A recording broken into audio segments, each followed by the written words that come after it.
Sam!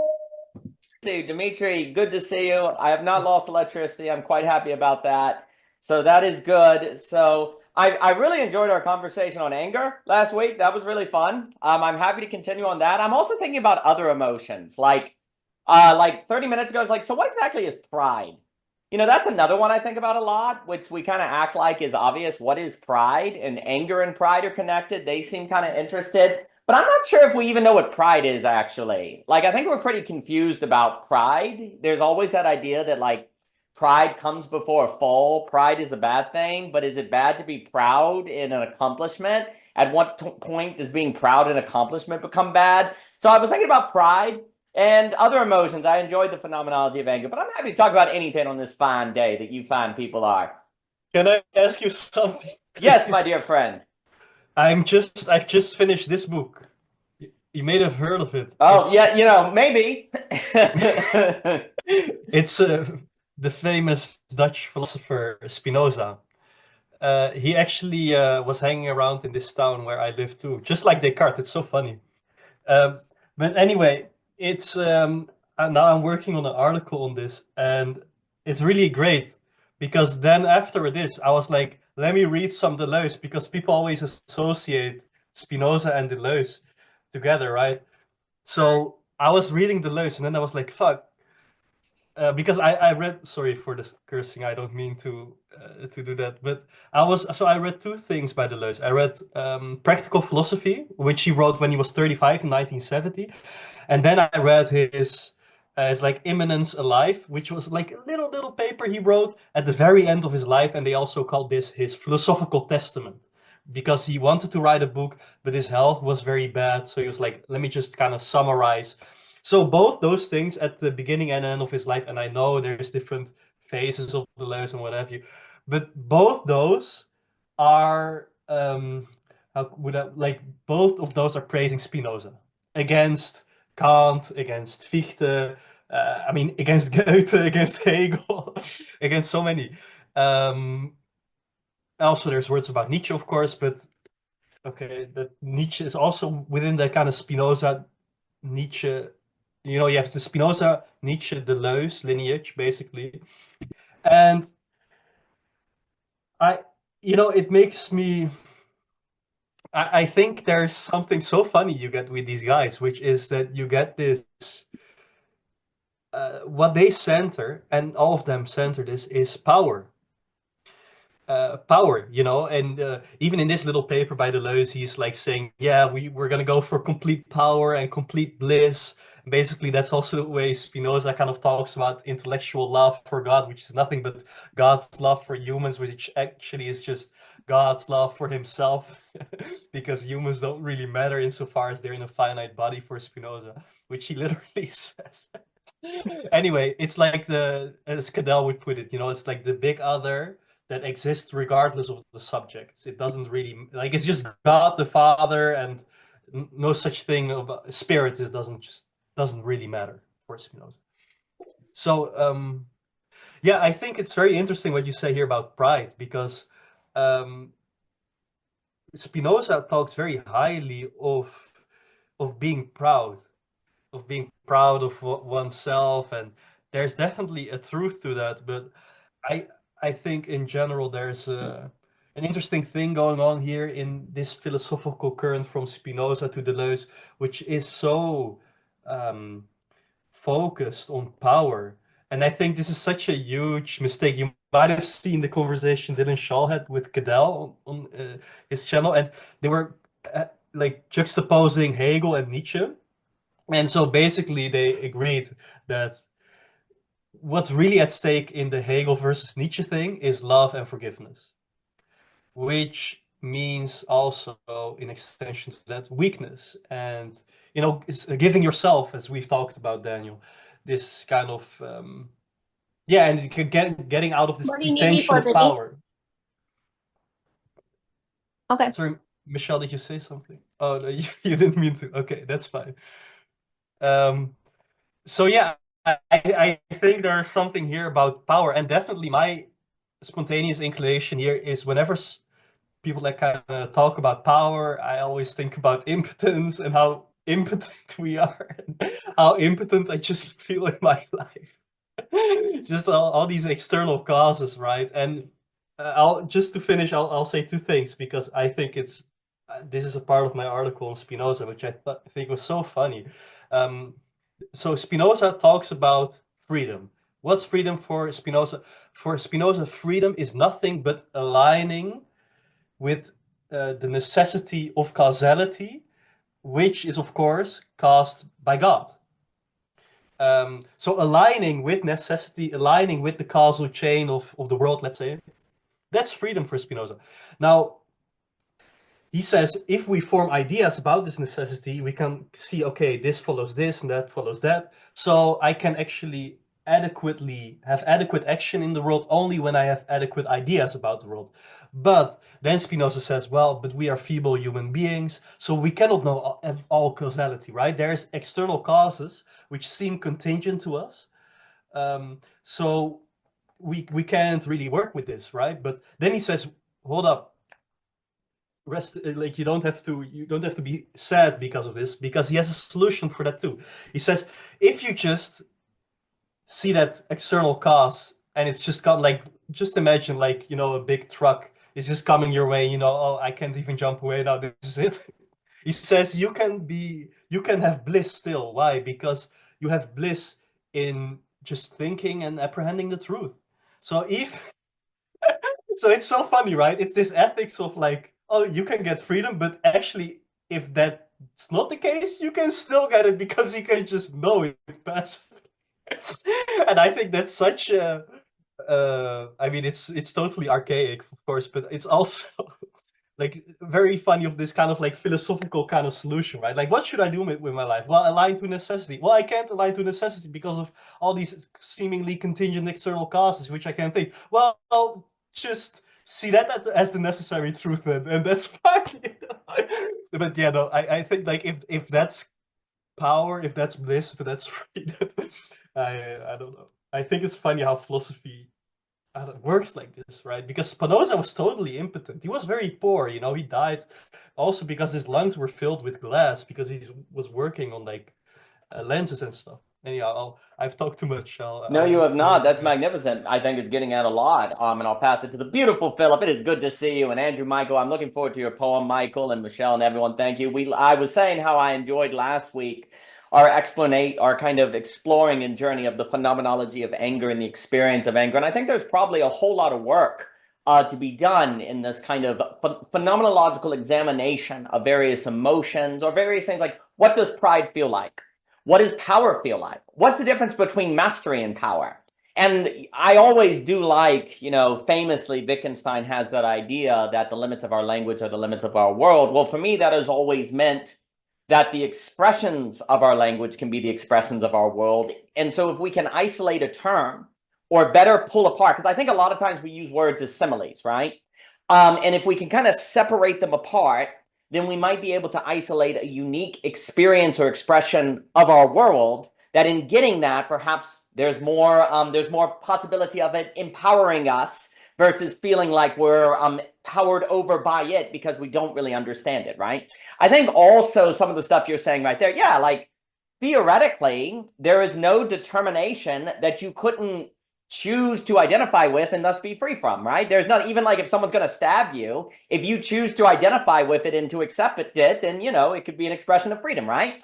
But that sounds like at that point, is that really what we want freedom to be? And yet there seems to be some sort of truth in that, right? But there also seems to be a problematic manipulation that could happen, because what if your government comes along and says, hey, man, we don't need to give you time energy, because if you just identify with the lack of time energy, then actually you'll feel free in that, right? And there could be a manipulation that happens. But then at the same time, the ability to identify with whatever determination is thrown at you and to actually see some sort of necessity in it seems like a superpower, actually. Like if you could literally do that, that seems like a freaking superpower. And yet it could also be used against you to make you manipulatable by the state, right?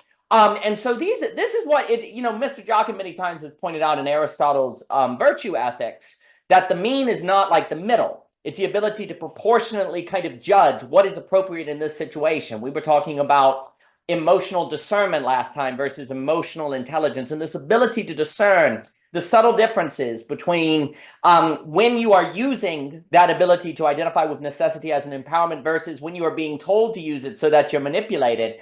Those ability to tell those differences is really big.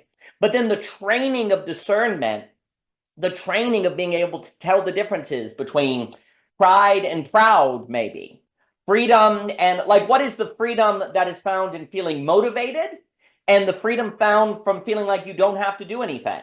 There can be a kind of slavery if you don't feel like you have to do anything, or if you feel like there's nothing that you need to do. That can feel like hell, right? Boredom. But then there's also a freedom in feeling like you don't have to do anything, right? But then there's a freedom in being able to identify with any determination that is thrown at you, right? Everything seems like it can kind of be spun, right? And actually, and then I'll give it to Philip here, and then Dimitri, Sam, and Michael. One of the reasons why actually an examination of the phenomenology of, say, emotions or these different terms could be important is because the ability for us to find the mean may be enhanced if we have a better sense of all of these different terms and how they kind of manifest. But let me give it to Philip. Philip, it is so good to see you. I hope that the play and acting and everything has gone well, sir. Hume is in that book of Deleuze, because I think a lot of this has to do with how to common life. And yeah, so let's see. One of the let's play with a word. Let's play with communion, right? So you can have like sort of the bringing together of disparate people. You could kind of have like CUM union, like Arnold Schwarzenegger had in the gym, which probably God has eternally. You can talk about like the symbol around which, you know, the Catholics separate themselves from others by saying it's transubstantiation. You kind of get like, this is not a symbol, this is the actual thing. Then there's also the invocation of come, comma, union, where, you know, you're asking like, oh, is maybe one of the reasons like America, a lot of people think is tight, is because it's sort of dialectical in the sense that we're separate states in one union, but we still can't really figure that out. But we fought a war about it, but we kind of figured it out, but we still haven't really figured it out, and we're figuring it out. And I think a lot of this has to do with like man seeking unity with God. And I think my experience has shown me like what that is actually not feeling time. Like it's being in infinity, and I, you know, Spinoza goes a lot into like not going into the sad passions. And you look at some, who are the Eastern people? There's obviously like Tilopa's Song of the Mahamudra, and you get people like Osho, like Krishnamurti, like even Eckhart Tolle, Sadhguru, these types that are like, you know, the human is the creature and the being is the infinite energy that is able to observe. And you get both, you know, this is kind of like a solve of like the many and the one, you know. So it's like, yes, we are all one and we are all unique manifestations. So there might be this like freedom in the chain of being. Only through being in the chain can you be free. And then I think a lot of the questions move from psychological to economic enslavement, and whether or not those are possible to discern emotionally. And I would say they are. And one of the most horrifying and also hilarious things that can happen is like you start to see like, in order for people to remain in psychological slavery, which is guarding them from some of the horror of the economic situation, especially in America, I think what we've flipped is like you're psychologically dependent on your parents. Like the whole like Deleuze like anti-Oedipus, right? You're psychologically dependent on God. You're psychologically dependent on your boss. But you can be financially independent.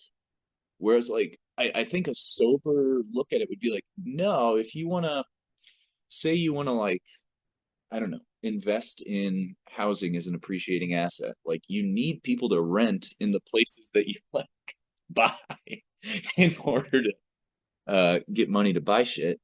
Even if you want to open a business, you have to sell stuff to people. Like it's so connected. And somehow that idea can be flipped because I think of the void that it opens up when you first realize um just like a lot of the conditioning unraveling and the common life being in such like dire straits. uh and so how to take kind of the all those fractured parts of the person and bring union to them. I think what most people with philosophy is like they're you talk about this sometimes, like 90% of consciousness, I might be wrong on the number, is taken up by like an intimate partner and it's like in the economy, right? And so like for those extra 10%, like I think a lot of people want to go on a brain vacation. And it's almost like philosophy is a brain vacation of sorts once you get over a hurdle. um but like before that it makes almost no sense like why you would even look like why should I look at real life more when I'm living real life? And it's like no, actually philosophy is not real life. Like, I think this is one of the main points is like it's retro, like it can only say anything about things that have happened. And I think Deleuze comes along and he gets into these like deterritorialization lines of flight with ideas being like, okay, so and I've been feeling this a lot lately, and I still don't know what to do. It's like everything that's ever been done and tried, it all works, kind of, but just like a little. And if other things aren't looked at, like we're probably gonna self-terminate. Um, and there's also like not yet an idea of what to do if you stop doing all that stuff. And then it's like, okay, so if like the this stuff that I've done before, I can no longer do, and I don't yet know like kind of what to do. When I'm sitting in that space between, I think everyone is looking for some kind of union with God. If you'll grant me God as a feeling of existing in eternity, um, and the other mode I can think of is like boredom. When you're like literally feeling time like so much because you know what you're doing is futile and it's so focused on the uh creature aspect of life, which is always um moving toward the grave. uh so like that, um that admission and like that acceptance, I think, leads to a humility which says something like each human, I think this is Wordsworth, can add a verse. Like you can add a verse while you're here. You'll probably feel awful if you add 0 verses. You'll probably be like completely delusional if you think you can add 50 verses. 1 verse. And then, try again next time or something like this. But it's almost as if it's moving from philosophy to some kind like to make the being like a little more magical or a little more enchanted. Like if we're as babies, I feel like we have so much aura, and then as we get into the market we have to become more calculative. So it's like how do you be an auratic calculator? How do you keep the aura, the childlike play, while still contributing as like an adult, so you're not like a madman. um and I basically have no idea how to do that, but it feels like No, outstanding. And Jacob Yeah. Kashir, good to see you. And everyone, please check out Kashir's Substacks on how to have a podcast like without burnout. I think it's a magnificent series. You said a lot there that was magnificent. I'll give it to Dimitri, Sam, Michael, and then Javier. And it's very interesting because there is something about the first thing that comes to mind what you were saying about boredom. So it's almost like bored om, it might be a way to board the divine om in Hinduism, right? You mentioned chain. Chain can be slavery, but chain could also be connecting. Right there, what's very interesting that's getting at something, I think, is that every word in of itself entails a multiplicity. Like you can bring a hip hop or cipher mentality, as my friend Bernard would talk about, to language. Heidegger gets at the end where he's seeing poetry as important for language, but it's almost like every word already is poetic. And part of freedom is seeing the poetry and the explosion, how you can take the word chain or communion like you were doing at the beginning, and it's already a wave. It's already more like a wave than an either or. And in the very experience of a word, you can use it as the clean definition that allows community. But then a word, if you go in and start breaking it apart and treating it poetically as a simile, the very function of word does the bothness that you're describing between the other and the deluge, the line of flight, but also sociability, right? It's very interesting when you bring a kind of hip hop mentality to words and look at them as these things that have all these different facets, or you can pull them about, or word plays. Isn't it funny how language, a word in its very character, actually seems to find the mean between the deluge and the social, the creative and the social structure, right? And I don't think it's by chance that a lot of the best philosophers actually also are interested in art.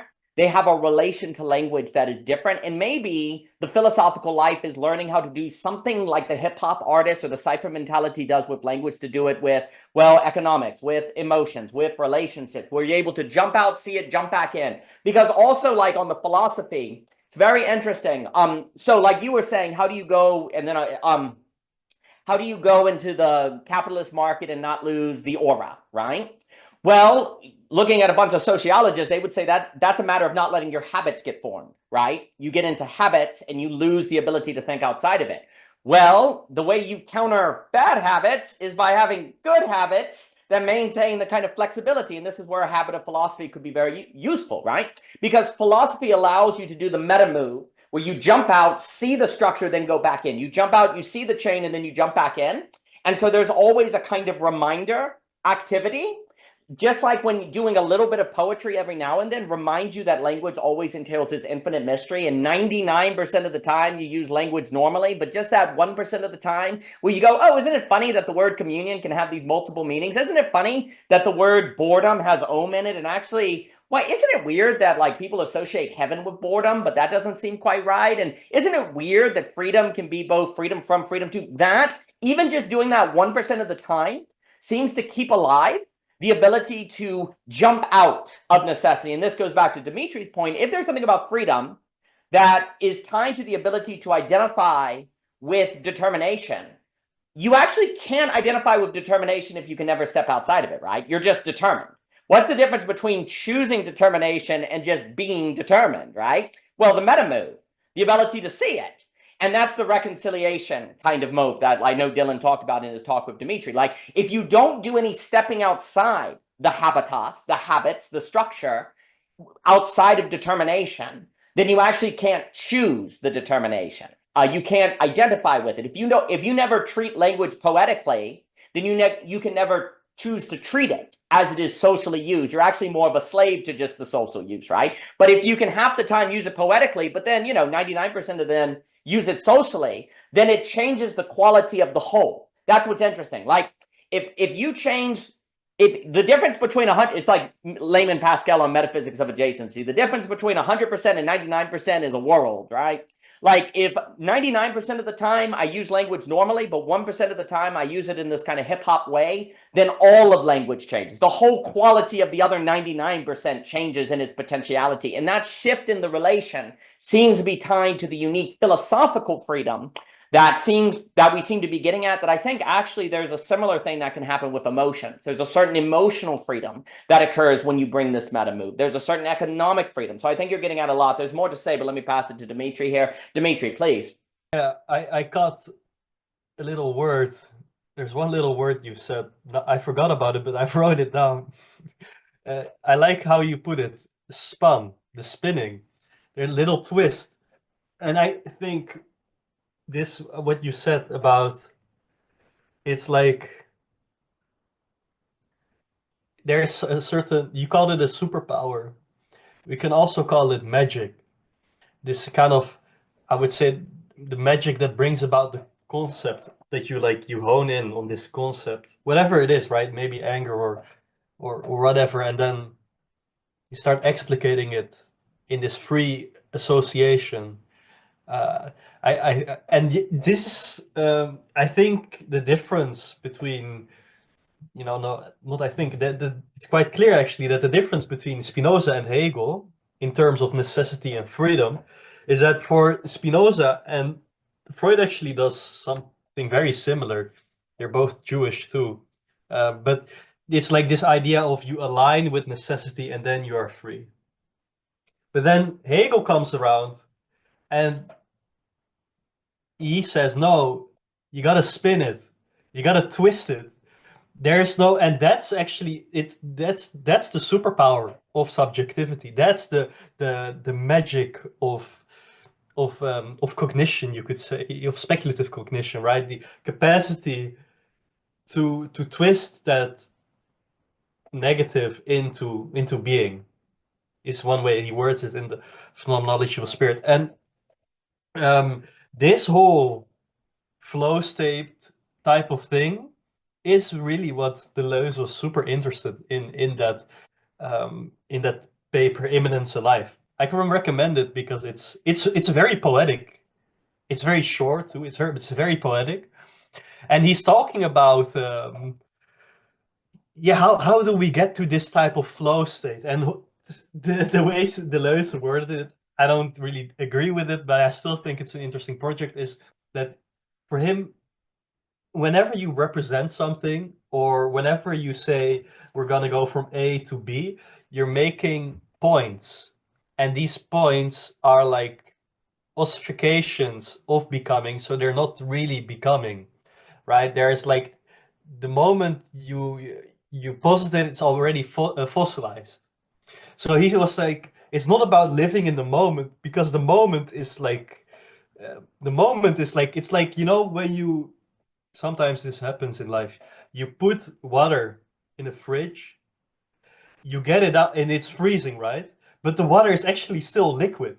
But the moment you grab it, it turns into ice. Do you guys know this phenomenon? It's very funny.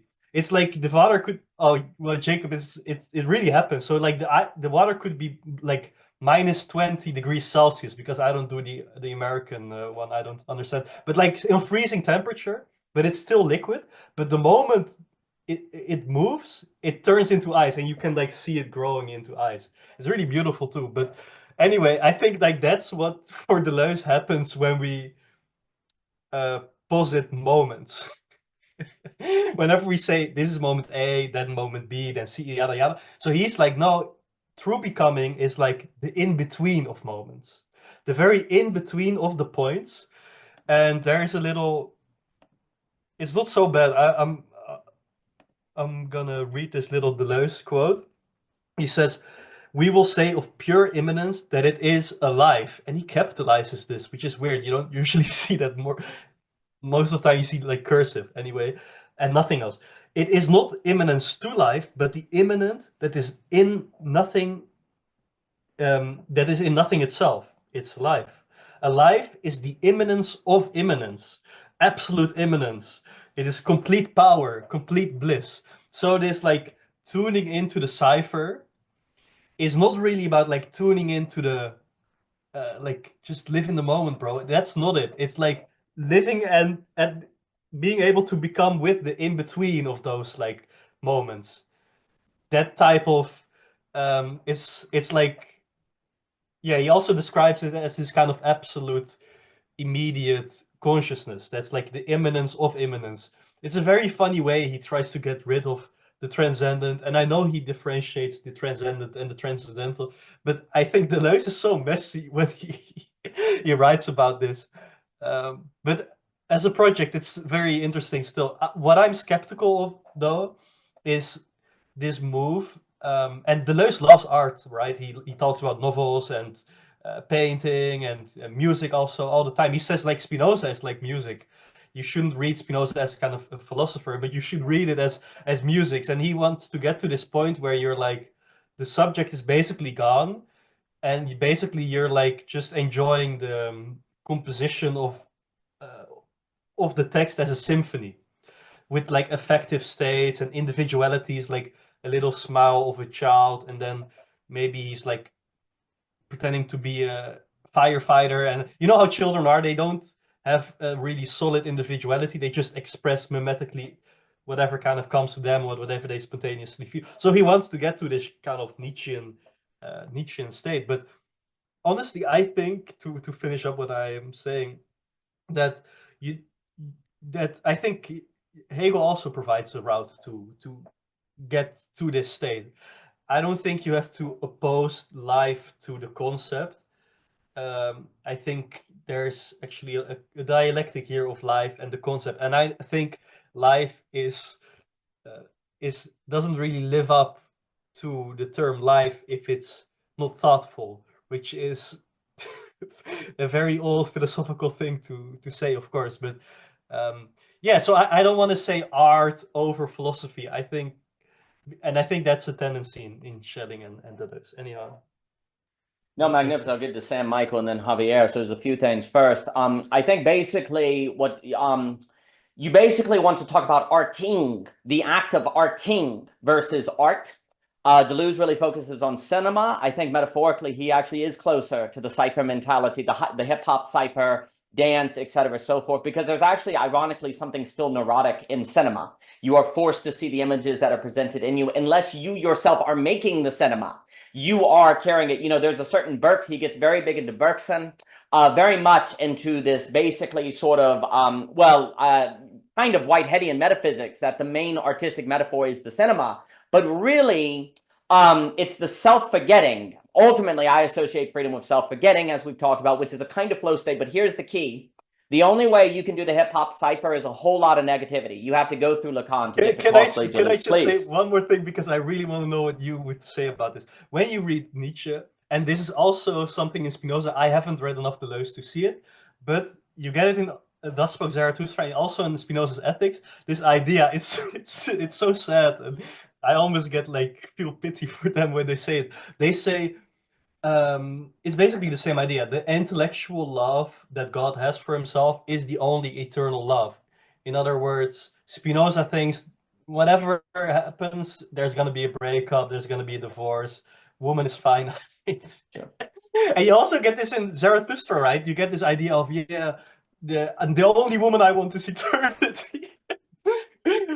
But this relates to Beatrice as well and stuff like this. But yeah, I think it's a cop-out. I think dealing with real women out there in the real world is really the way to go, and build some kind of relationship.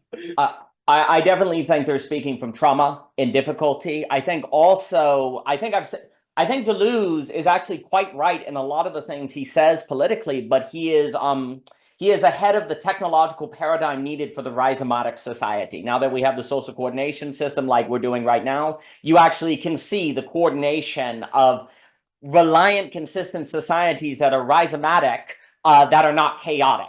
That's what's very unique. Like the kind of both of them are dealing with the political traumas and social traumas and gender traumas, however we want to put it, of the 20th century, that really cannot be addressed without a new social coordination system. And in light of that, when you then have various traumas that you then don't see a way to address, you eternalize those traumas as objective tracits of reality itself, and therefore the only true, love is God or something like that, right?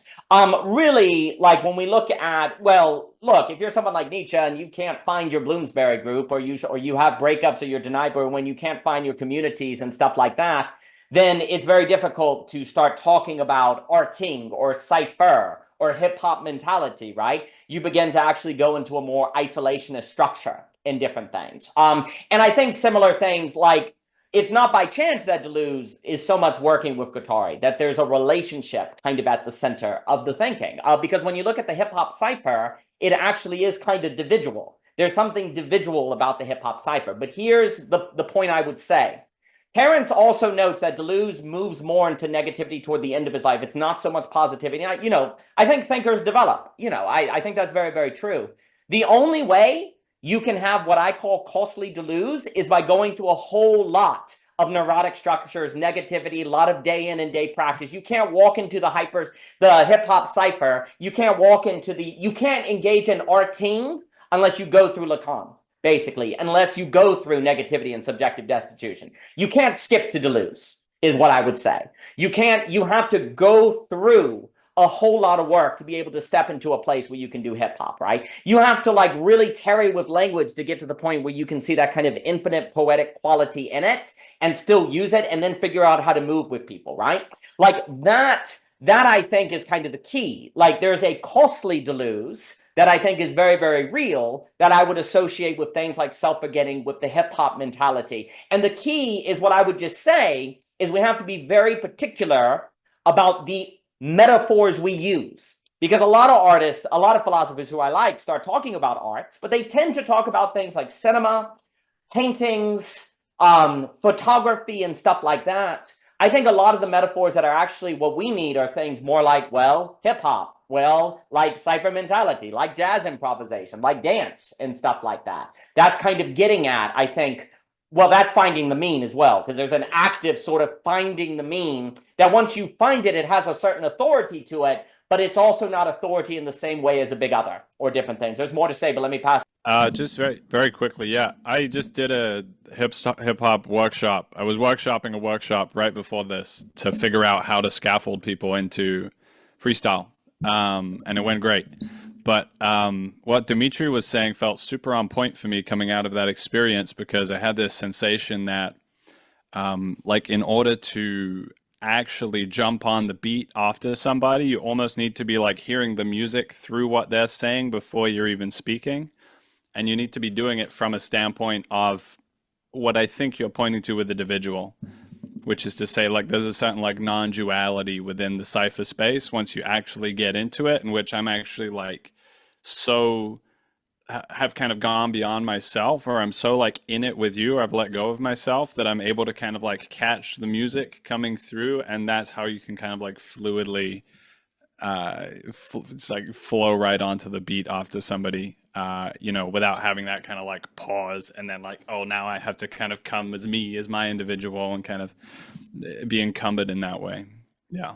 Thank you. It's a beautiful comment, because for me, that is the I other of Hegel, that moment. And you also are identifying with the determination of what the other person is saying in a way that creates a kind of self-forgetfulness, right? So there's a certain freedom in there that emerges from the individual, but the individual as such is only possible in the context of a certain arting, right? And if we take that seriously, and then I'll give it to Sam, basically when Habermas talks about commutative rationality as the only possibility to save democracy in the new grounds of political project, that requires the hip-hop cipher, basically, for me. That, like, what Habermas is saying and what Tocqueville talks about democracy, democratic conversation or democratic engagement that can actually be the basis and horizon of a new political organization is going to be more like the hip-hop cipher than, say, the Robert Rules debate structure or something like that. It has that interpenetrating language communication, which I am of the opinion that actually people who have experience in the arts or creativity are more habituated to that kind of interaction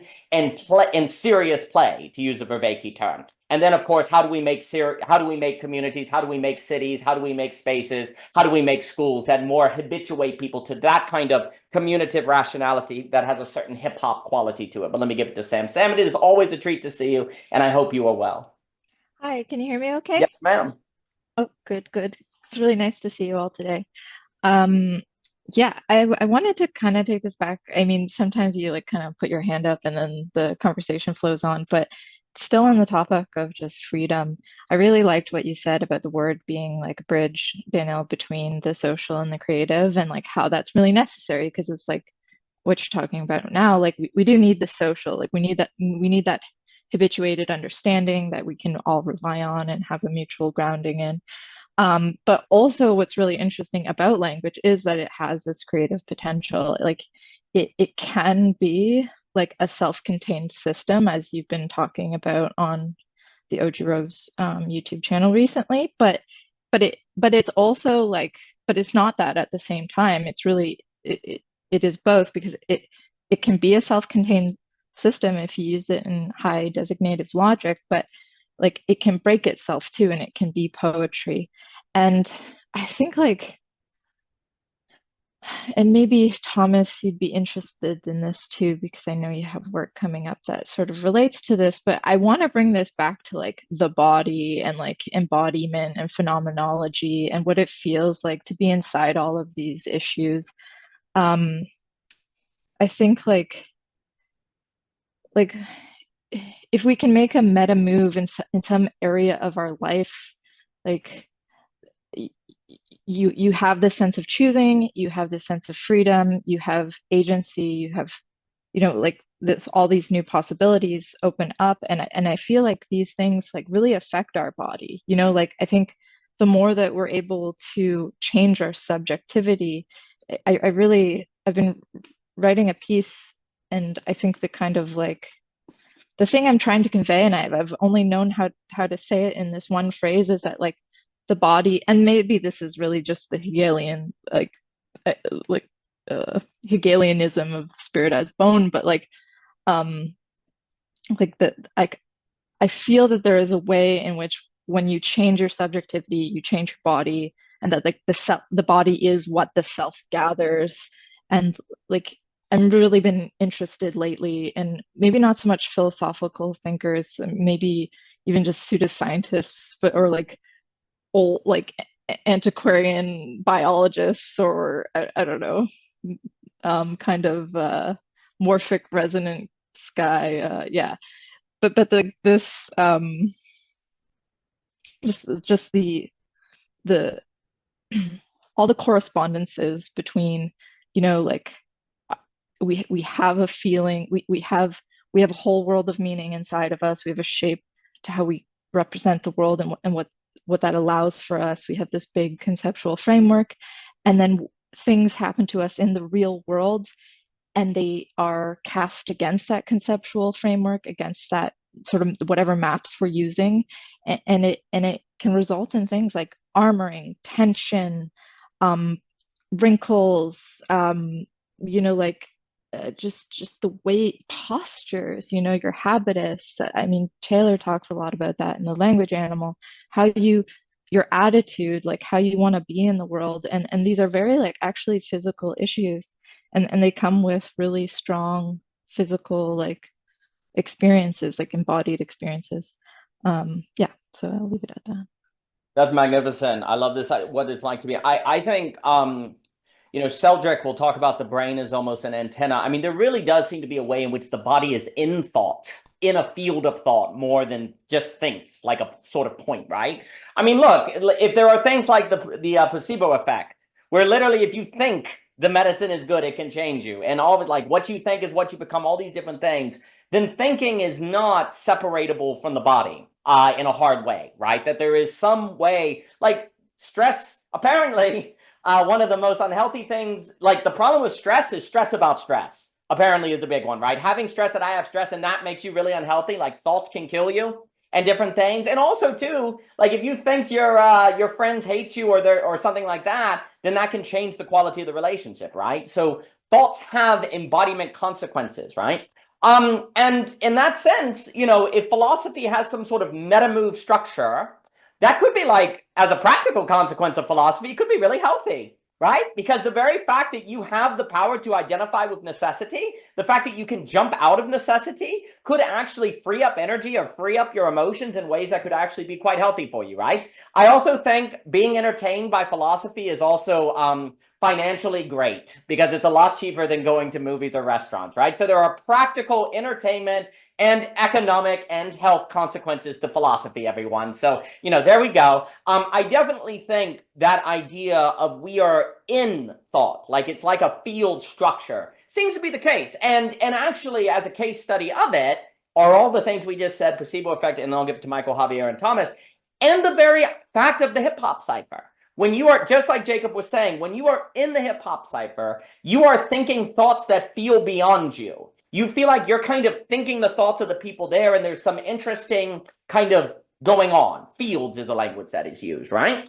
That seems to be quite powerful. And what's very interesting about fields, and on the point of words having this social but creativity in them, fields are interesting as a term because fields are finite. It's not like the field stretches outside the jazz improv, right? There's a limit, there's a containment to it, but also it is not pointed.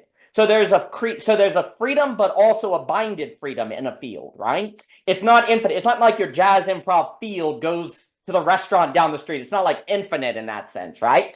But the infinite is found within the true infinity of the relations between all the points in the field, right? It's not a spurious infinity, to use a Hegelian term. It's a field. So a field is interesting as a metaphor because it is bound, but also not bound to you. It is a bound relationship. It is a bound community, right? Well, that seems to be what words are too. They're bound to a definition, but then you play with it and you open the field of every term. Let's do the word play on the word communion, right? Communion, transubstantiation, all the stuff Philip was saying, relationship, change. Bam, every word is a field, right?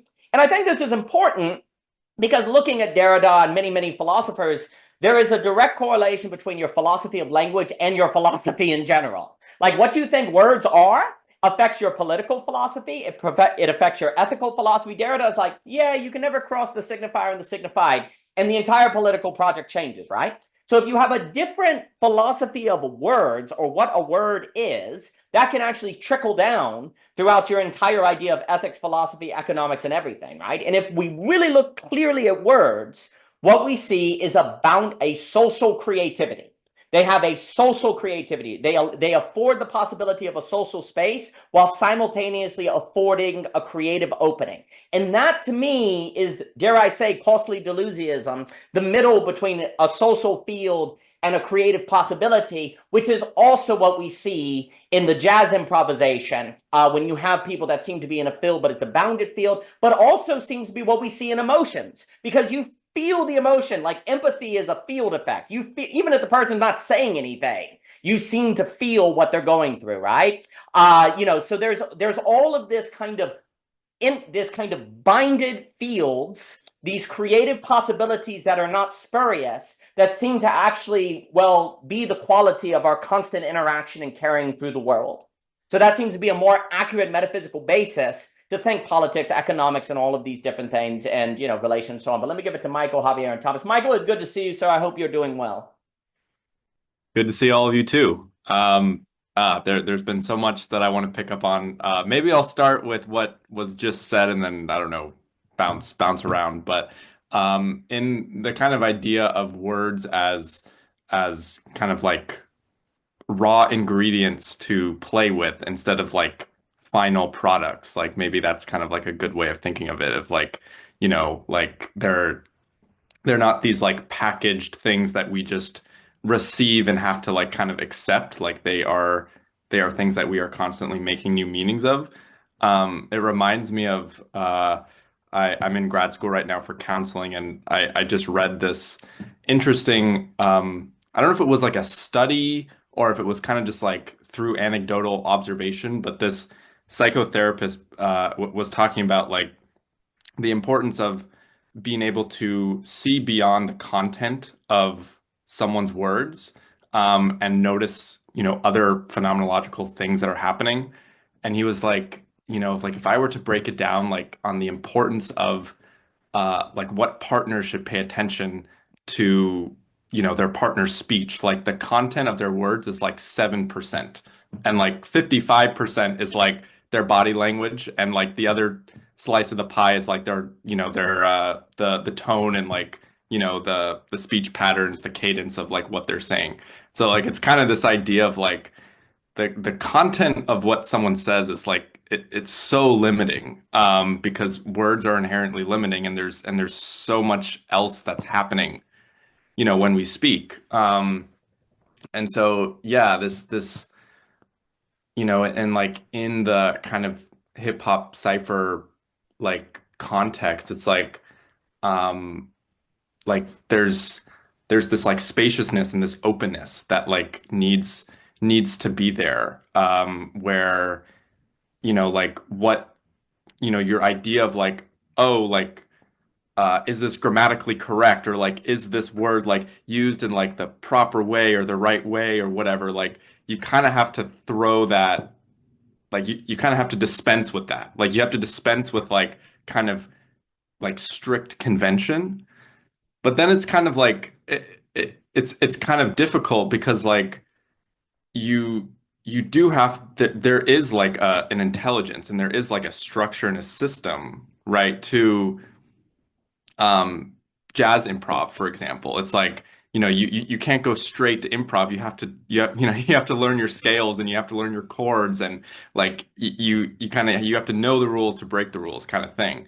And then that kind of goes into what was spoken about earlier with like habits, and Philip talking about like the interplay between like the child ego state and the adult ego state.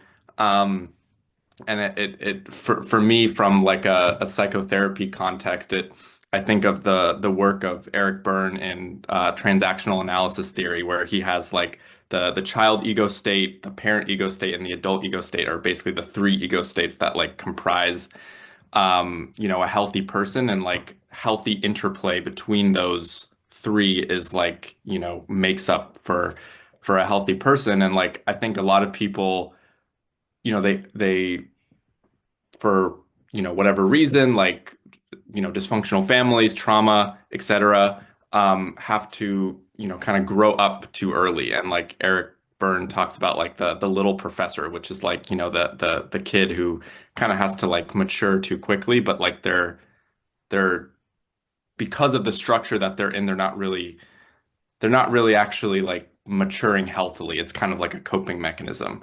And I think a lot of people get socialized to kind of um, take on this like rigid kind of conformity, and like they do the right things of like what a mature adult does, but they've kind of lost the play and they've lost the creativity. So there's this dialectic that I kind of see between um, the kind of hip hop creativity and um, maturity. And kind of, and what Eric Berne talks about is like the kind of functional utility of the adult ego state is the essentially, like he kind of uses this like kind of very like mechanistic language that I think is kind of limiting, but like kind of the idea is like it has the ability to exact out and like kind of the kind of witness consciousness of like being able to see like being able to see like one's emotional patterns and like what one is doing from a distance, and like being able to act from that place. The last thing I'll mention is um, in the very beginning, Daniel was like using a metaphor with like a fight to kind of talk about, I think, kind of like this idea of like loss of agency, like in kind of with anger, like like if you're always like reactive and like kind of leading with this kind of like oppositional energy, like you're kind of giving your agency away, you're kind of at the whims of like how people affect you. I remember my therapist told me this story once of, apparently there's this like old Japanese samurai story where there's this samurai who has like another samurai at his mercy, like he's like at sword point, and the guy who's about to die is like, do it slowly, I want to feel everything. And then the guy who had him at sword point was like, how in the world could you get to that place? And so he ended up training him. Like he's like, I want to learn from you. Like, how did you like how could you get to that point where you're like just so I don't know, like just in the experience of life that like even as you're about to die, it's like you want to feel it. And it's kind of that, yeah, it's like that sense of like kind of just accepting, like, and being open to you know whatever arises and whatever comes. And I know last week um you all talked about anger, and I thought it was a brilliant episode. And So I'm curious, like, you know, if that kind of like attitude and disposition towards an emotion like anger. And interestingly, like Eric Byrne was actually, I watched an interview with him yesterday, and he was asked point blank, like, you know, what do you do if you get angry? And he's like, well, you know, if you're healthily integrated into your adult, like, there's no need to ever get angry. Like you know, the adult ego state is like very slow to get angry, and like there's like really no reason. And like the only time anyone gets angry is like either their parent or their child is like, you know, basically overriding the show and kind of taking over. And I didn't know how to feel about that because like I don't know. You know, I feel like a lot of times anger just kind of arises and we can't control it, right? And it's kind of like, what do you do after the initial noticing of the feeling that I think is like what we do have control of. But anyways, I'm going all over the place. No, so no, I'm gonna give no. it Well, back. I'm not much of an adult. Dang it. You know, I got to work on that. I wonder if that describes like bitterness.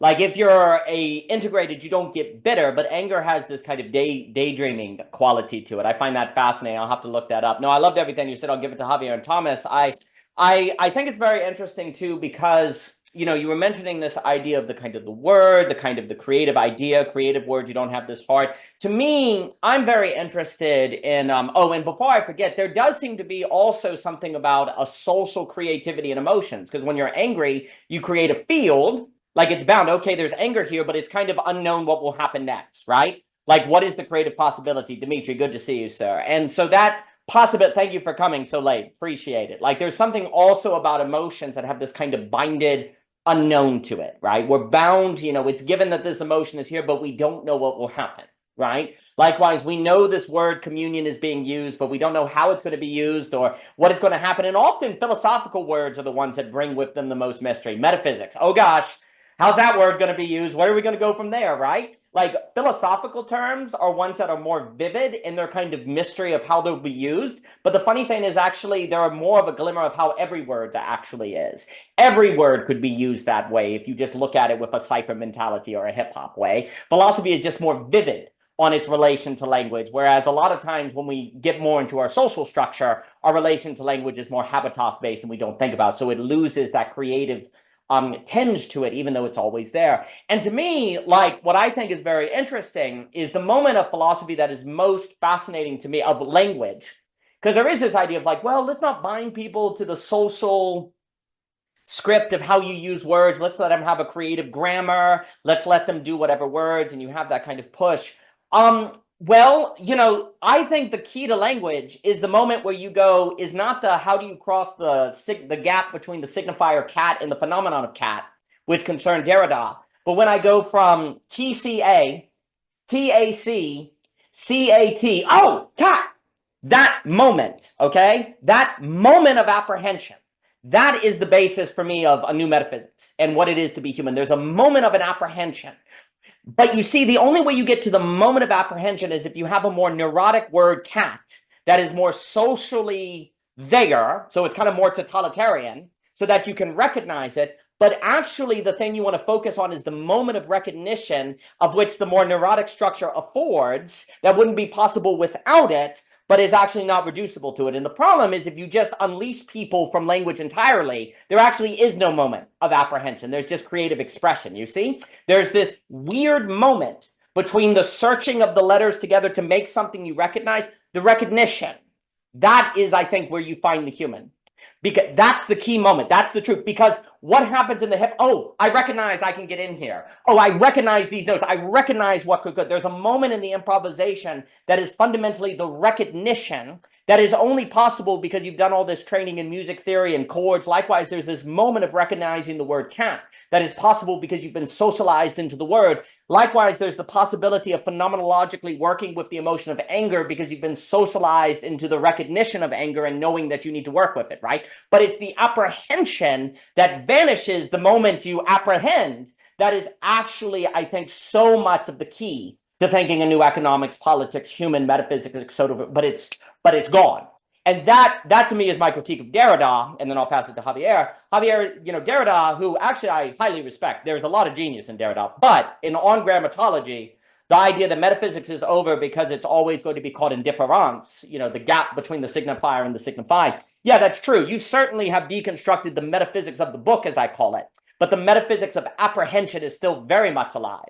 That moment of the apprehension in the basis of thought, that is very much still in operation. And that's a lot of the music. But what is apprehension but is a glimmer, strike of beauty, glimmer, improv, a moment of a hip-hop cipher that's been gone, these things that are fleeting. These seem to be what we really need to think. And then think about things like commutative rationality, health, economics, and so forth as mastering glimmers, as getting really, really good at creating the conditions of glimmers and the recognition of glimmers to the point where we're habituated to be very good at creating glimmers and to identifying it. And that then changes the quality of the 99% of the rest of our day, right? Like we were saying earlier, it changes the whole of everything we live because we have these memories, like in Menno, that we can recollect, that can change our quality of action. And now we unfold entirely, and our relations to emotions, friendships, relationships, and so on and so forth. Let me pass it to Javier and then Mr. Jock. And Javier Rivera, I hope you are well. I really enjoyed your conversation. And I agree with the gentleman that Augustine is awesome. I love Confessions. Augustine is thinking from Augustine gives you a method of thinking from the knees. And I don't think you think of anything if you don't think from it from a place of reverence. And especially, you don't think about what you disagree with unless you do it from reverence. So there's a certain methodology that one finds in the kind of contemplation of Augustine. So I enjoyed that discussion. But Javier, please. Yeah, thank you. Man, there's so much. Luckily, I took some notes here about what I want to talk about. So I really like what Sam brought up about the body, because I've kind of really pulled back on my consumption of philosophy. I've kind of done much less of it. I think the only thing I'm really doing with philosophy right now is just kind of the Thomas Aquinas reading group that Thomas and I have. So I'm really enjoying that. But it does kind of bring up similar conversations that Jochen and I have had, and something that you brought up, Daniel, about this idea of glimmer, this idea of kind of spontaneity of creativity and so on. There's this funny line I have, Derrida wouldn't help me with my anger.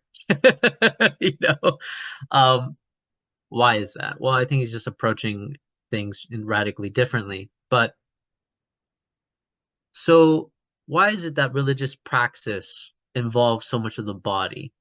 This is what's very interesting. Why does Buddhism teach you meditation? They don't teach you virtue. They just teach you meditation. They tell you what you should have as virtue, but they can't actually teach you virtue. You just master sitting. You master breathing. Same thing with the Abrahamic religions. There's commandments, but what are those commandments there for? What are they supposed to circle around? How do you embody them? You embody them by continuous prayer, right? Islam is 5 times a day. You pray 5 times a day and then some. You actually should do supplication, right? They recommend supplication, but 5 times a day, that's the minimum, right? And so what does that do to us as beings? Well, I think this is where we can look at the mystics and contemplatives for these kind of answers, which is they seem to have a kind of spontaneity with God, with the absolute, so to speak.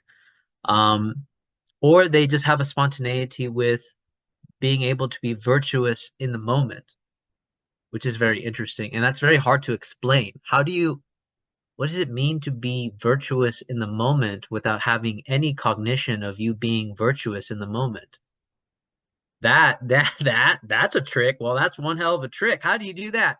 How do you give freely, be kind, not judge, without being like, hey, you know what? I gave today. I didn't judge today. This kind of weird accounts of being hyper aware of your virtues, of what you're doing. can set you up very quickly for failure the moment that you don't feel appreciated. You know, I have this funny story about I was in the Army and I picked up this guy.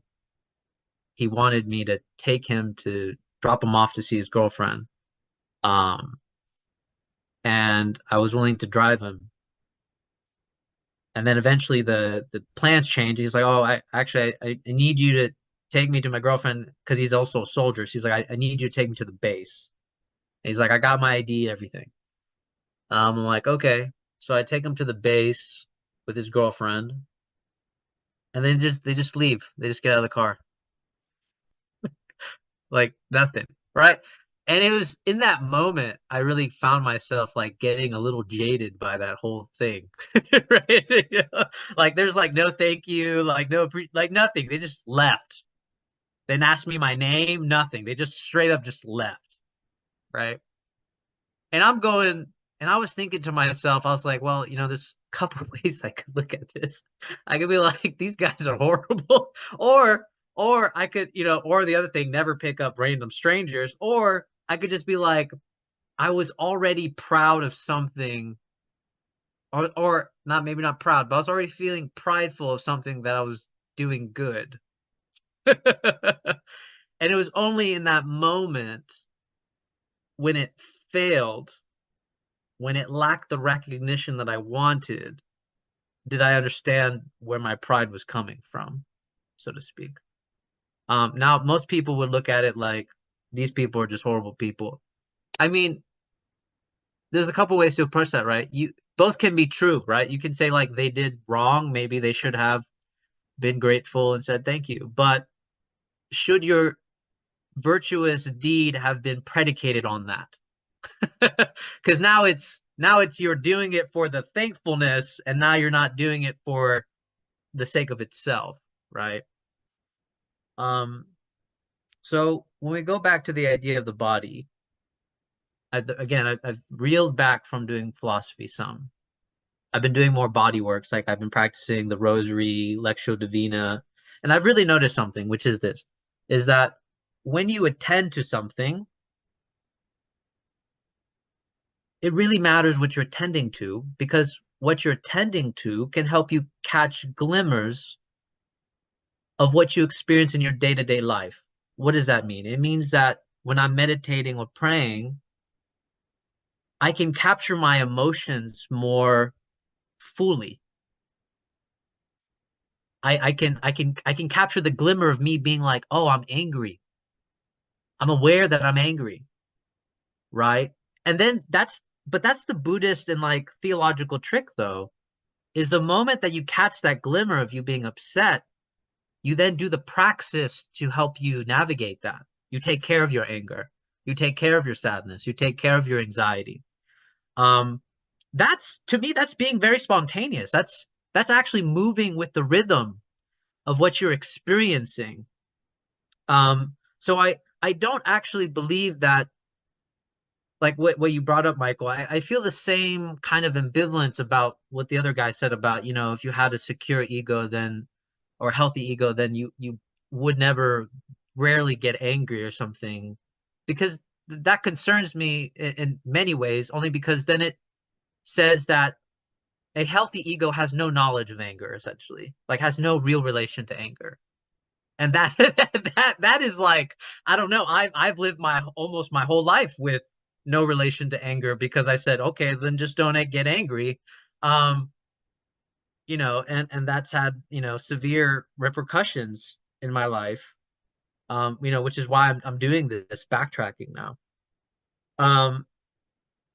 So yeah, I think the object of attention is really important. The thing is, what object of attention should we be attending to that makes this difference, that actually cultivates this difference? Because I don't think like watching TV would be the object of attention that makes this difference. You know, so I think it goes back to what Dimitri said about necessity. But like Jock and I have been reading with Aquinas, if necessity per Spinoza is what gives us freedom, well, there's one problem. That necessity we're talking about essence, essentially. And essence is fundamentally obscure. It's mysterious.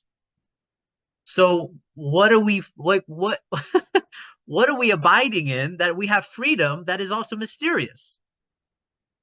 So that's the weird spin that makes little sense, which means like even if I point my direction at the principle, I'm still in a kind of obscurity because it's mysterious. It's like an essence, you know? I mean, even Aquinas admits this when he gives the five ways, which is saying like, God is not self-evident to us. He's self-evident to himself.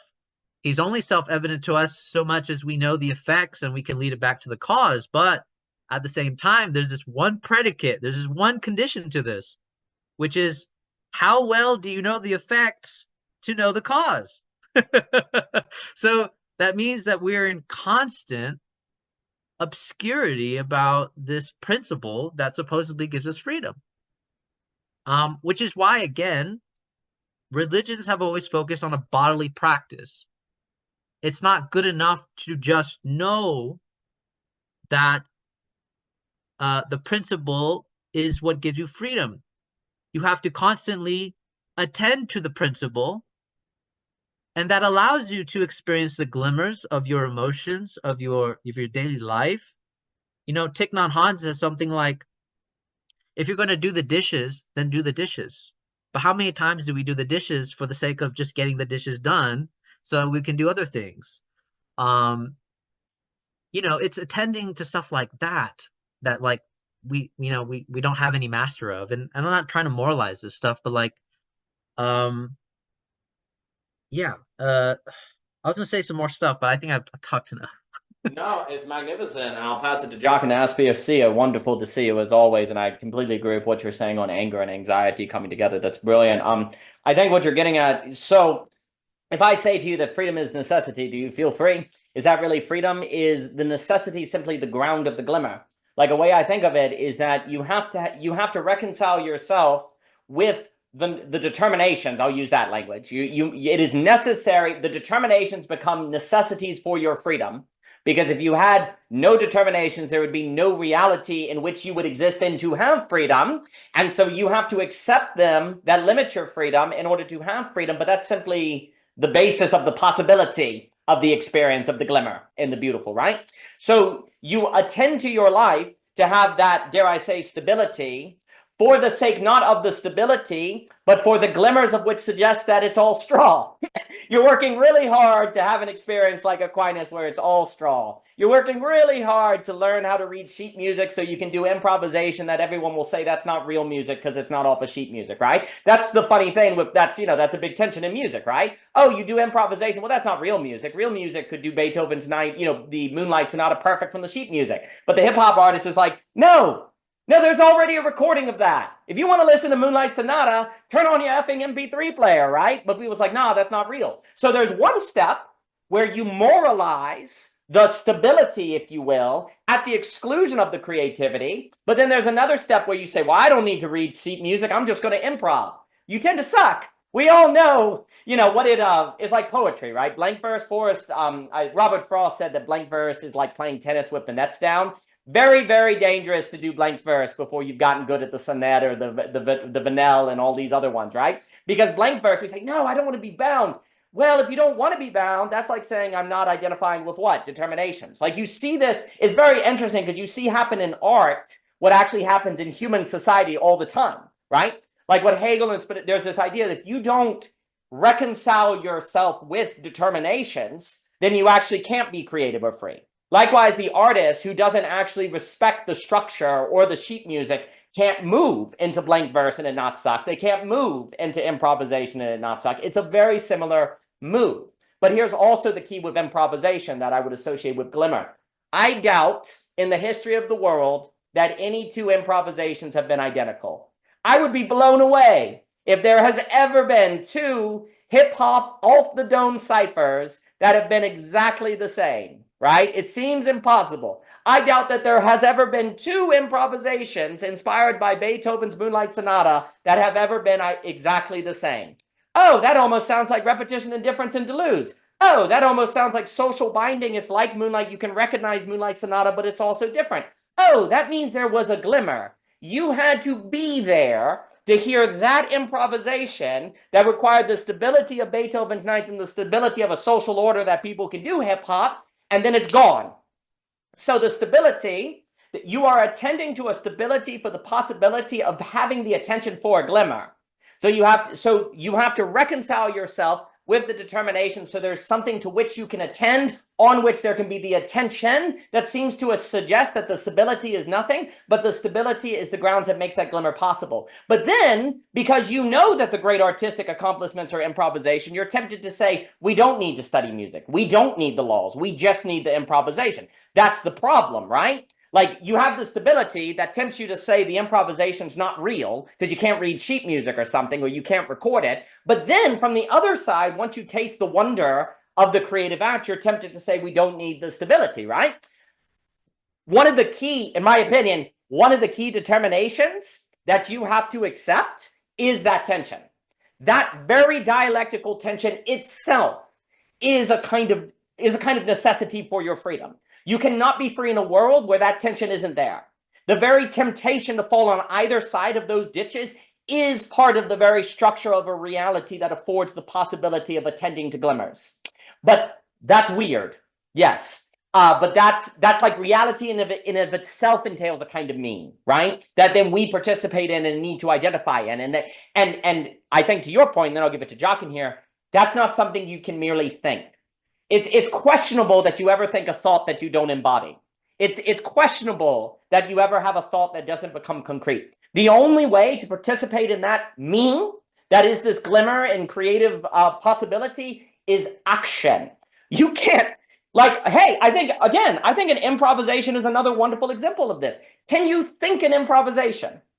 No, you can't think of an improvisation. What does that even mean? You can think of the idea of an improvisation. An improvisation is always live, right? Like, you can't think the exact improvisation of Beethoven's Ninth you're going to do until you sit at the piano and do it, right? The improvisation always has a surprise to it. You literally cannot think the improvisation before you do it. What is an improvisation but something you don't think until you do it? That's why it's an improvisation. You're thinking live, right? So that means it has to be participatory. It has to be embodied, right? The highest thinking is one that is necessarily thinking live with the actions of the body and the environment that you're hearing, right? So the improvisation is also, for me, a perfect metaphor of where body and thought come together, because it is literally impossible to think an improvisation. You do an improvisation that is only doable because of thought, but cannot be pre-thought. It has to be actively thought in. And I think things like meditation,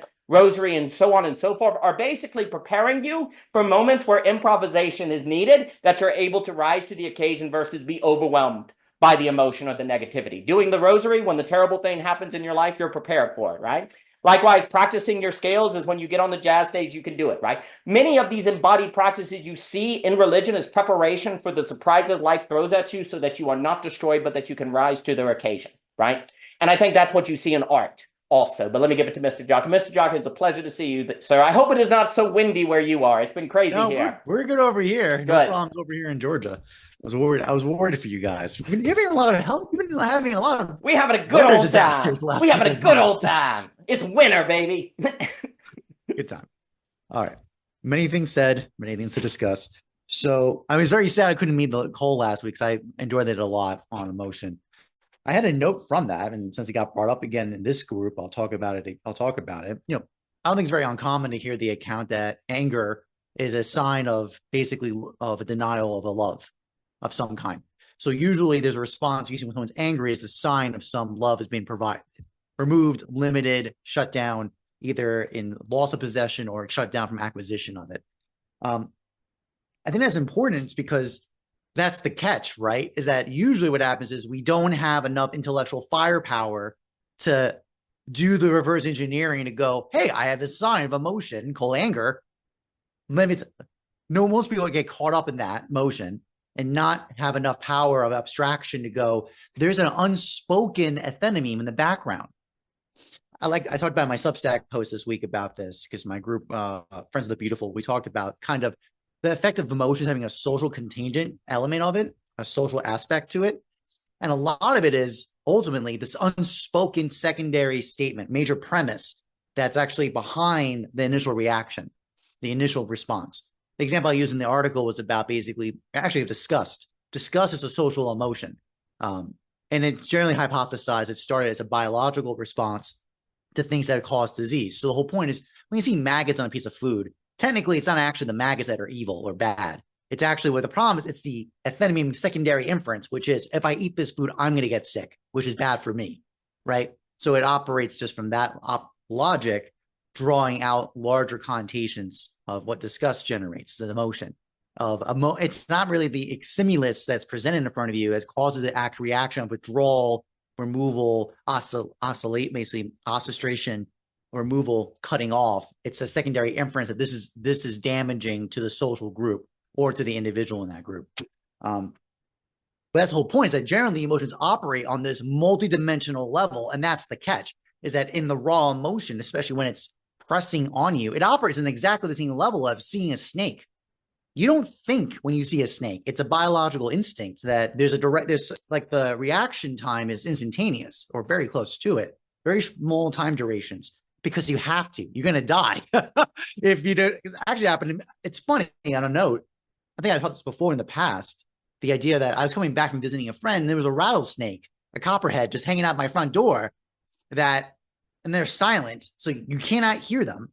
I was just walking with my suitcase and all of a sudden my eyes just caught it at the bottom of my peripheral, about maybe 3 feet away from me.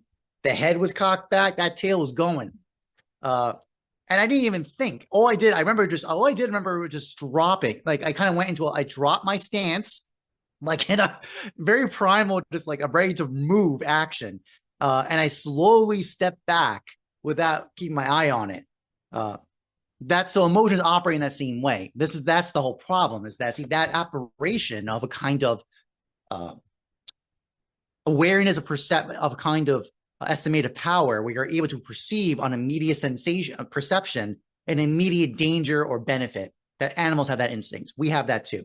Emotions operate on that same mechanism, but that's the problem, is that we can't do these higher order logics of it, and that gets us in trouble a lot of time. That's what it feels like, we're getting possessed by it. That's what it has, that reaction. Okay, I bring this up because, I want to segue into that. So I'm doing my course on health. I'm reading my notes for it. I'm reading the laws. I have some interesting notes I want to share with all of you that I think would be very interested. So the whole presentation in that section is it's a second rendition of what makes the right state, right? How to make the state right. And education is a very big part of it. And it gets presented as education of the body and the soul. But what gets presented as what are those trainings is very different from the Republic. For the body, it's gymnastics. That's what we typically got, right? But it gets more clarified of wrestling and a kind of boxing and dance. And then for the soul, it's choir. And then here's a really interesting one. The term it's basically child's play. It's play. I don't want to go into more detail. I don't want to take too much time to go into those details. But the idea of vocal, basically that, for example, I had a note here from Law 673A, vocal activity trains the soul in excellence. And in dance, it's specifically the correspondence of the body. So the body being synchronized into harmony, rhythm, pattern. These are meant to actually and now the whole point is that the body's meant for it's being shaped by the soul. But it's an interesting double loop, because even there, Plato acknowledges that sometimes the body can actually shape the soul. So that's what it's a more mature Plato account to say, oh no, actually your body acting in a certain mode will be forced to change its emotional state and its pattern from that. And especially then we add that with this kind of choir and play part. There's these notes about the nature of the dance, different kinds of modes of dance. And actually nearly deals with the muses. So the idea that being inspired by the muses, and for anyone who took my beauty course, we talk about it in Phaedrus, the hierarchy of the gods. So there's a correspondence to that relationship there, that basically which god you literally enact in dance and in choir shapes your soul a certain state and way. So I just want to note on that is that we have a much more sophisticated approach from Plato on how the education of the soul is from the body, and these things of using rhythm, pattern, motion, movement of the body is very interesting. And there's note about play. He's very cryptic about it. He makes a very cryptic play. It is actually the original wording of it is child. So the etymology source is children or childlike activity. So I think of Daniel, you're basically the eternal child. I think of that note. Nietzschean child, excuse me, that's the word. I'm going to be surprised if Nietzsche actually, I haven't read Nietzsche, so I can't comment if that actually came from there. But I wouldn't be surprised if it had a very similar energy about it, or like that Nietzsche saw from some of that, because this idea of free play, this idea of kind of modes of invention versus reflection, this idea of the kind of spontaneous activity and motion and movement.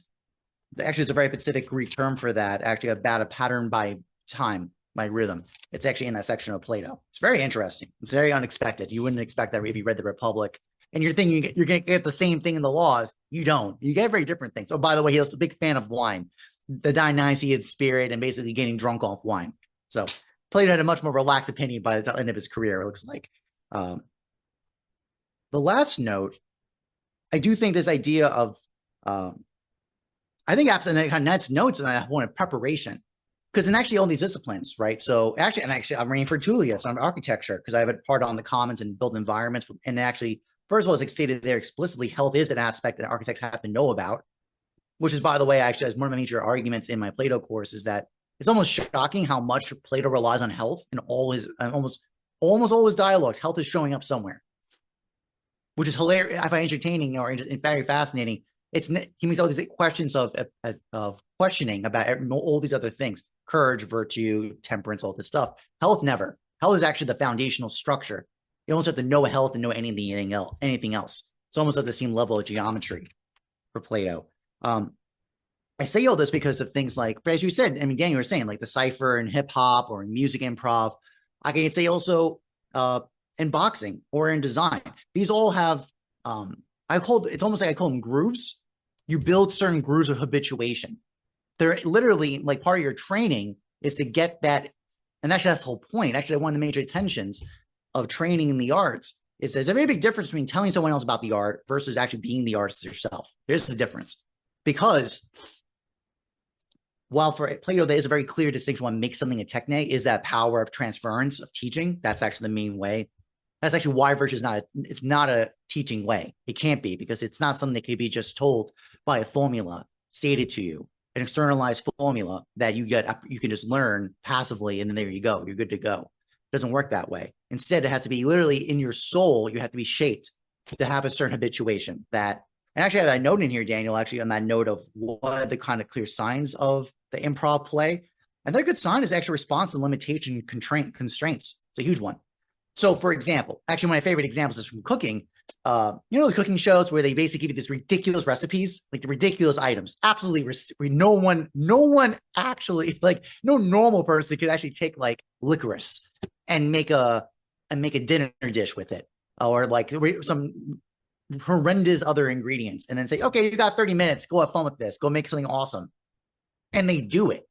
It's amazing. It's true mastery when you see that. And I see it in the other disciplines too. It's usually in the response of a constraint that's via your habituation that you can actually overcome that. So you can see lots of times, like a lot of times artists do that purposely. They actually purposely put themselves in constraining circumstances of time or material or some other criterion that forces them to have to respond to it in a very particular way. And I say that because you made a note about that, Daniel, in your reply about even like things habituation of the soul of prayer. It's exactly it, because that's the point. It's like you're preparing yourself so that in the moment of crisis, you attend to the right thing. I think it's actually a very appropriate way to put it. Yeah, but I think those are all my notes. So I'll leave it at that. No, that's magnificent. Yeah, I'd be over at my grandparents' house and we'd be sitting out on the porch, and then we'd go inside and be like, well, I guess I need to get going. Oh, wait, Iron Chef is coming on. Let's see what Bobby Flay can do with some hay. Let's see what's going to go down. And it is very interesting. So I'd stay another 2 hours or whatever, because there was nothing like Sunday night when the Iron Chef came on. You had no idea what that Italian guy was going to do, or Bobby Flay, because who knows? It could just be M&Ms, and they got to make like a dinner out of M&Ms. I really think, but that's getting at something very important. It is more magnificent to create with constraint than to create without constraint, right? Like there's something like there's a kind of overcoming that happens when there's a constraint, right?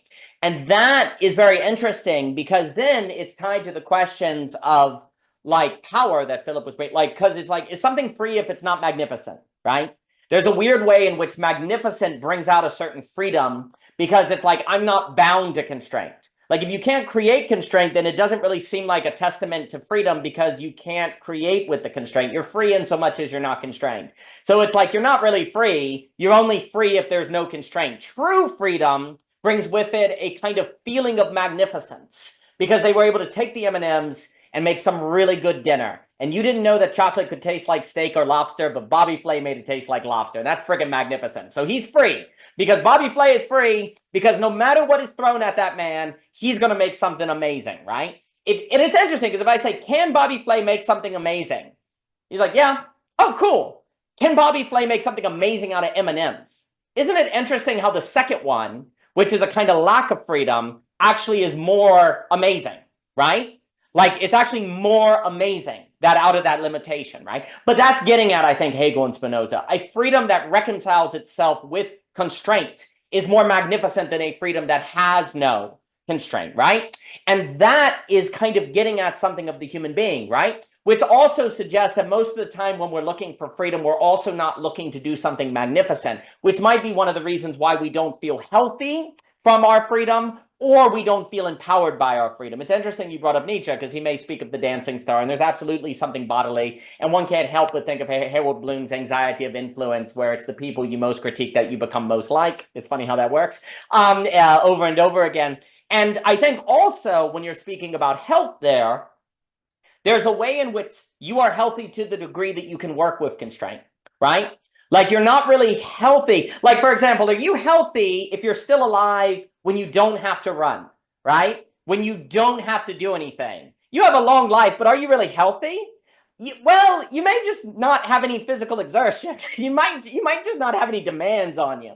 Are you healthy if you can't go outside in cold temperatures or super wind like right now and not die, right? It's like, well, it's not really health. It's just the absence of difficulty, right?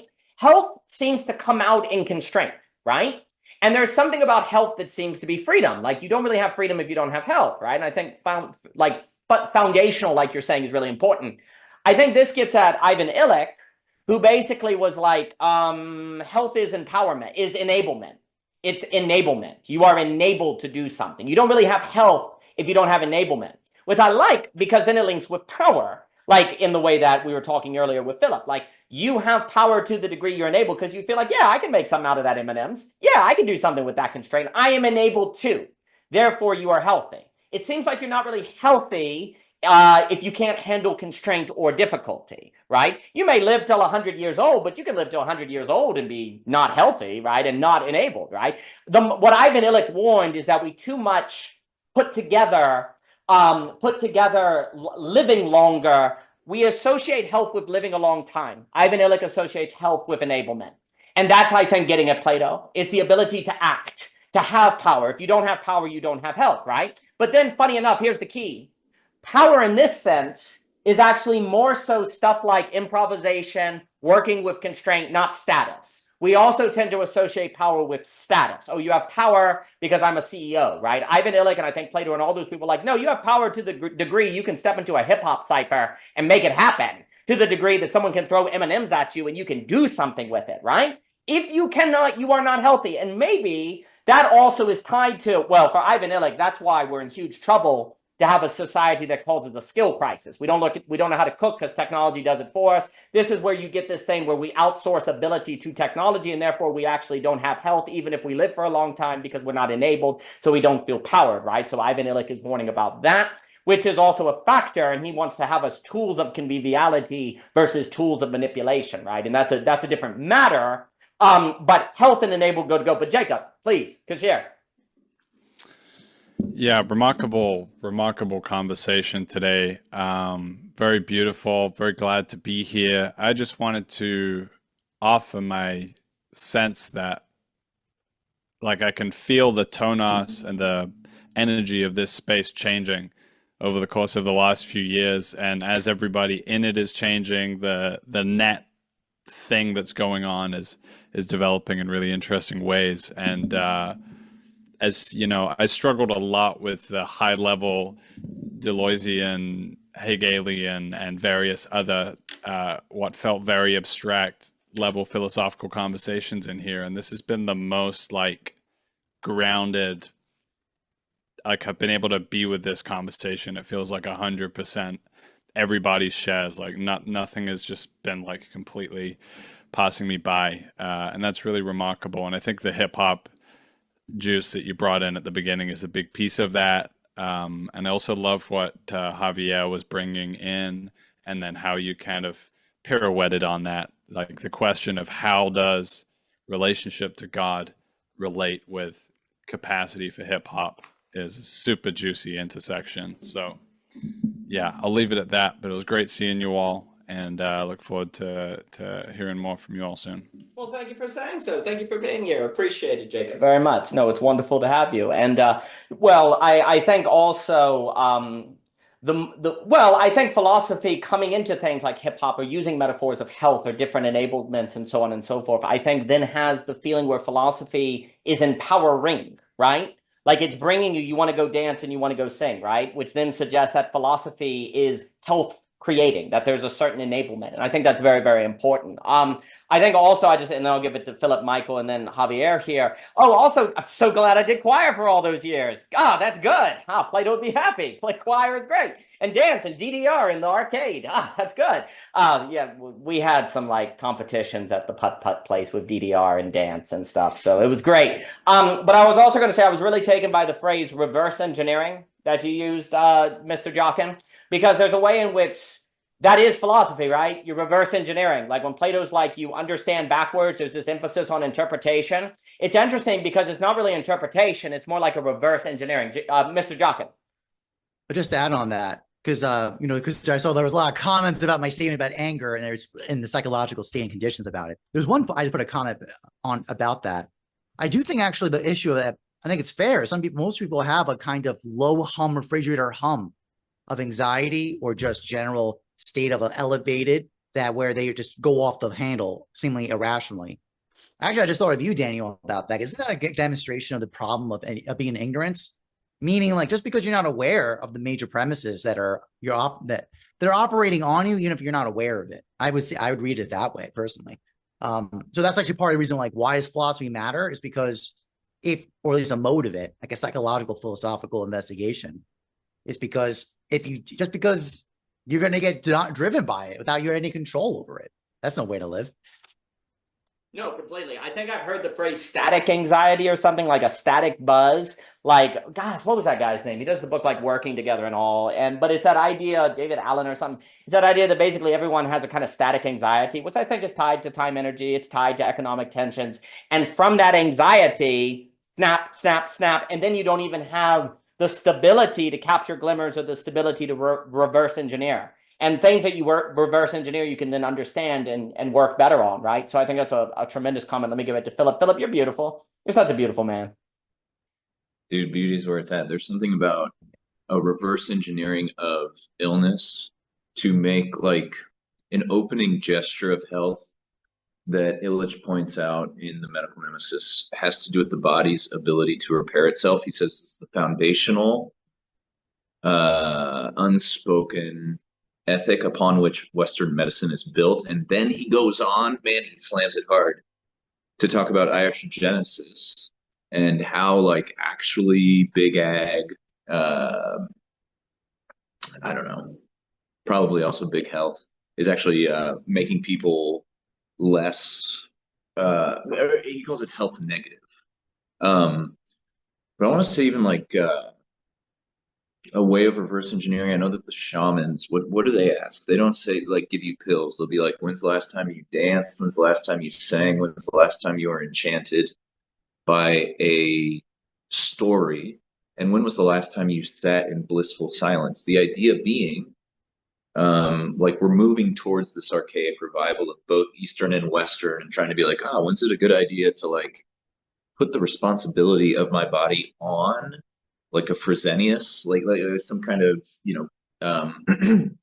chemical combination, versus allowing it to correct itself, and also being like, what happens before and during that, like framing might, like you can like give yourself the placebo, like the Michael Jordan water in Space Jam, like just by being like, I'm not sick, I'm healing. I'm not injured, I'm getting better.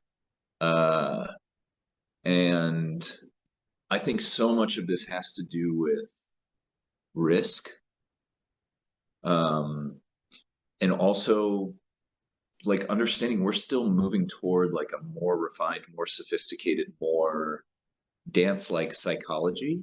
I love what you said, Javier, about like doing a little less philosophy. Like I've felt this as well, where I'm like, I just want to learn from my life. Like I want to learn like very much like what is wheat and chaff for me.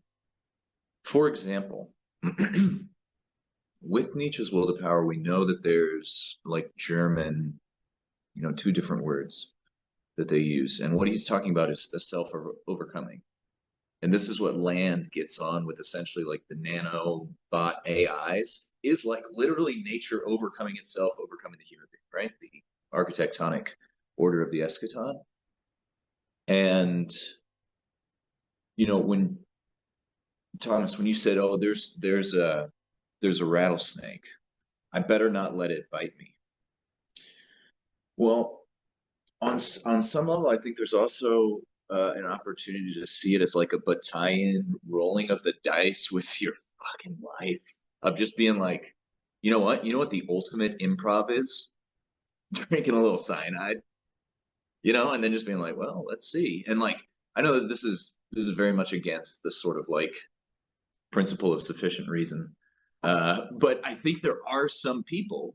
And does that say more about what the human being is, or is it like someone who is so screen addled that they're like, the best you can do with a life is, I don't know, the sort of Chappelle joke where like he has a cousin who goes and gets like 7-Up from 7-Eleven and a hot dog and watches TV and has never had like a single like existentially disorienting thought ever. He's like, why don't you just do that? And so I think like moving toward the individual psychology and stuff, like there's sort of this balance between what Nietzsche saw as great in the Romans with Otium and Bellum, where I'm not sure Bellum was always war. I think sometimes it's like city life or like, whatever, business, like selling yourself in the market, balanced with leisure. The idea there being, there's like a certain type of rigor that could, I think even Lacan's later Acris was writing, I think he said it was something that the psychotic discourse was able to get to, where it's like we're about to see like these things that we think are human excellence with AI get like shattered. And you can imagine like another, extraterrestrial species where they're like, yeah, when our kids are 3, they know how to play every single song ever written on piano, and they've read all the philosophers, and they've, they know quantum mechanics, and now they build upon that, and they do in 10 seconds what you guys are doing in 100 years. And so how does each person, say like the physical is like pretty easy as far as like an accumulation goes, and then I want to go somewhere else after that, but from like going from bad to good habits is decently simple. it usually is like I work out 2 minutes a year to like maybe I work out 2 hours a week or something like this. And in that time you have less time when you're thinking of or like doing other things and you build your identity around it, et cetera, et cetera. But like the next jump is from good habits to a good person. And I think what a lot of like Eckhart, definitely Augustine says is like just if you're moving from a place where you're a good person, like you can't misstep. It's not possible. But how do you get there? I think in a 21st century context where there's just like there's so much. It's almost where like Baudrillard comes in. There's like so much simulation and simulacra that if someone were like,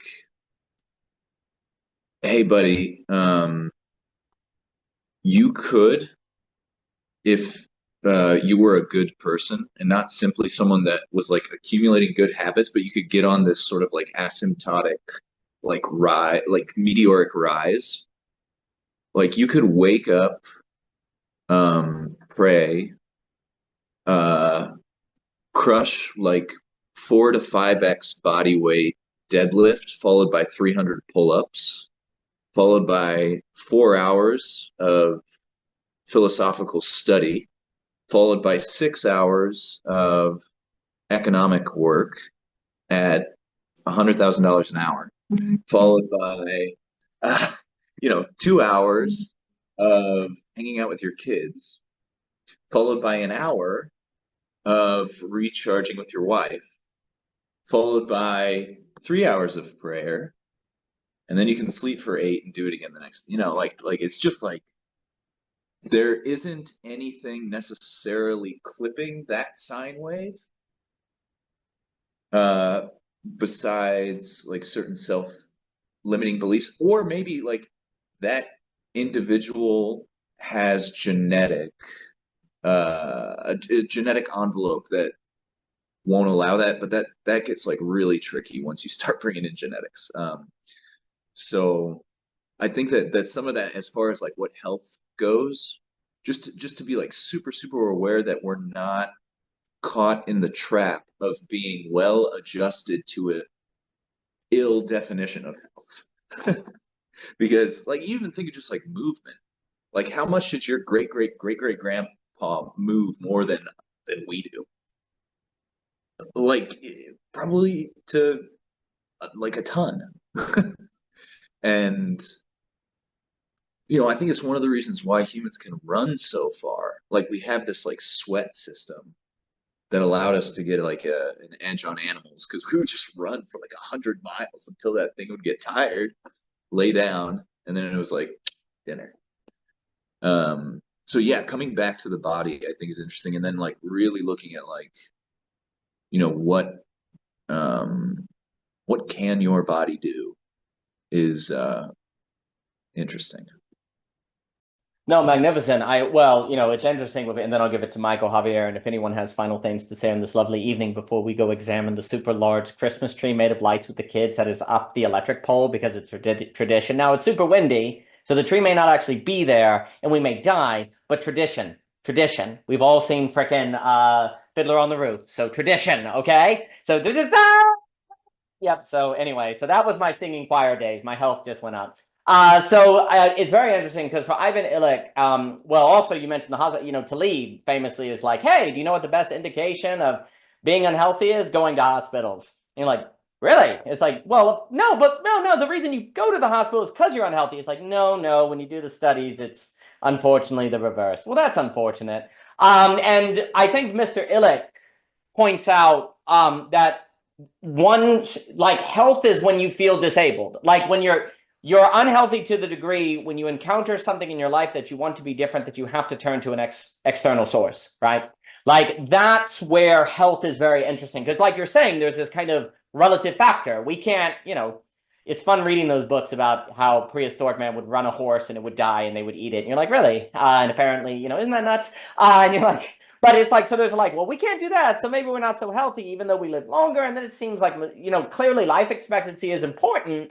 But so there's always this question. Illich is trying to also critique technology, but not be as hopeless as Ilu in the technological society. He's like, I'm not going to be that pessimistic, but I also see the problem. And really the key is technology that leads to disablement. A certain, I feel sick, and the only thing I can do is go spend money on a pill. That for him is a problem, where we've even lost the social imagination to say, I feel sick, so maybe I should make tea out of pine needles because they have a lot of vitamin C in it with honey, and actually that's really good, and try to do that for 3 days and then go get a pill.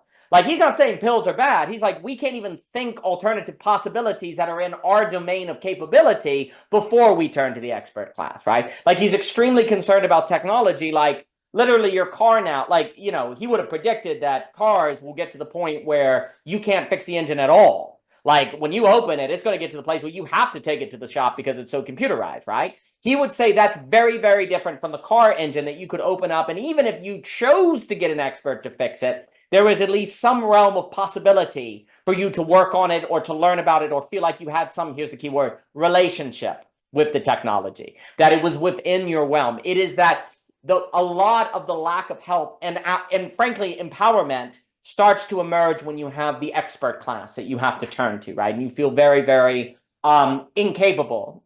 And of course, that tends to then what? Mean you have to have money. And this is his main point. You have to, by definition, then move from a subsistence society to a wage labor society, because the only way you can then get people to do your heating, he critiques certification, regulation. You have to, great to see you, Sam. Always a pleasure. Thank you for stopping by. Like, you always are going to have money to get the expert, right? And that leads to a disabled society. He's very interested, and that's where he, you know, it's very hard with Illich, because you think he's saying that you know, technology is bad, but what he sees is that we're starting to define progress as the movement from a subsistence society to a wage-based society, which is an expert-based society. Like, there's a disablement that we're saying we're more advanced as a society because we're more disabled, right? Like, you know, we can't cook our own food. We can't make our own heating. We can't do any of these skills. And yet we call it progress because we have access to an expert class. And he's like, well, actually, if you're not careful, you may be defining progress as a kind of slavery to an expert. Well, he doesn't call it the professional managerial class, but that's also very much lurking in his mind in different things. Like, he talks about how small communities can no longer be their own regulation, certification, so on and so forth. This opens a bigger question. But what's interesting in Illich is how much he's tying the question of health to enablement, right? And then he's also like, in the society of the expert, the enemy will be the natural, because if you can convince people there's no such thing as, well, natural healing, natural health, or getting better on your own, or solving your own problems, decentralization, well, then you're even more dependent on experts and even more dependent on wage labor, right? And actually, it's very interesting because I do think there's something about philosophy that's kind of natural health, like you're training your natural health, right? Like, because also in a lot of times with natural health, it's you also have to do things, right? Like, you have to stop eating processed foods. You have to exercise. You don't just have natural health. You actually have, you know, you have to do things to get better immunity and better natural health, right? Which, of course, the tension is, you know, if you break your arm, you can't necessarily go drink pine needle stuff, or if you cut your arm off, that's where you need the medical. He's not anti-medical profession, but he's saying that we have no belief in nature anymore. He's trying to kind of defend nature. And what's interesting is how philosophy does seem to be some sort of training to make your mind have a better natural immunity to, Michelle and I were recently talking about intellectually transmitted diseases, like sexually transmitted diseases. And I think basically intercourse is full to the brim with ITDs, right? Like, we're actually surrounded in society by intellectually transmitted diseases. We love the metaphor, it's great. So like intercourse, yeah? So, you know, like literally natural mimetic warfare, that's exactly right, Hunter. So there's like, in order to have a certain natural immunity, that is, I do think there's something about philosophy as a certain training in natural mental health. Like mental health, so if there's mental health, then you would also expect a certain natural mental health, right? Like natural immunity, you would expect certain parallels, right? But you see, one of the problems is the entire metaphor of mental health is professionalized. Like the metaphor is professionalized. Like, oh, a mental health problem, you go to an expert, you go to a therapist. Now, again, that doesn't mean therapy is bad or anything, but again, we've had this conversation before. The healthcare industry only works because of natural immunity. The doctor assumes that they can, like, you can get better because your body will start to heal itself after the surgery, right? If there was no natural immunity, you'd have no, like, you couldn't even have a hospital, basically. You have to have an assumption of the body able to heal itself. Well, so far, basically, it's very interesting, and it's too bad that our beloved Ivan Illich is not alive to talk about the medical field, but I think he would absolutely say there's no notion of the natural here. You know, you have to go to a therapist. You have to take a drug. You have to do these things. Illich would be like, yeah, jog and dance. We need to freaking dance, baby. That's how you create natural health immunity, right? And I definitely think that philosophy, just like running or exercise or swimming or eating well, helps your natural immunity. So philosophy may be the equivalent of that when it comes to your natural mental immunity, your natural mental health, right? And that's another thing that it may do that I do think seems to be true, right? Because David Hume, self-defense, the ability to think through thoughts, to deconstruct bad ideas so your life isn't taken by an ITD or something like that. So an intellectually transmitted disease. But anyway, let me give it to Michael and then Javier. And if anyone has final things, please, Michael. Yeah, this has been so great. Yeah, I kind of want to pick up on something you were talking about, Daniel, with kind of the movement from the subsistence to the wage labor society. I think that's where we see the prevalence of, Aspasia was kind of clarifying like the distinction between healthy anger and kind of self-destructive anger, which is, the second kind is, in addition to the anger, the anxiety about being angry, kind of what you were talking about, Daniel, with the stress about being stressed, and all the behaviors that we do as a result of that kind of, take us away from our values, hurt other people, kind of imprison ourselves in our own emotions. I think that's a result of this, basically removal of like our own ability to take care of ourselves. Because if there's an imposition of a constraint, a sickness, right? And we weren't brought up in a tradition that taught us, how to I don't know, forage for medicinal plants that can cure our ailments, that it's this like industrialized pill that we need to take and, seek out from someone else that kind of only really gets at like the top layer Band-Aid level of the illness and doesn't really address the root cause. Then it's like we're going to feel disempowered every time there's this constraint. And so, what you were talking about earlier with like, is it really like, is one really healthy if, every time the seasons change, they become depressed, or they can only live in sunny California because everywhere else is like too cold for them? It's like that's not really health. And someone could argue that like, okay, like if you have the economic means, you should live where you're comfortable, right? And that's, sure, but like like if you're kind of like outsourcing your own or externalizing your own well-being to like these external circumstances, it's like, how free really are you? And it kind of goes to like, resiliency and adaptability. And I think that kind of ties in with this idea of spontaneity and improvisation that like so many of us have lost, like the ability to place and Aspasia was talking about this, like, one way to to kind of train yourself to respond to anger is like voluntarily putting yourself in situations where your anger body is like activated, and like see like how you respond. And I think the same goes with fear. Like I was listening to a conversation recently with Alex Honnold, the guy who free soloed El Capitan, and he was like, he was asked like point blank, he's like, like why should people do things that scare them? And he's like, so that when you're in the airport terminal and your flight's delayed, you don't freak out and lose your marbles. Like if you've climbed a mountain, like having to wait 30 minutes for your doctor is gonna seem like so insignificant compared to that.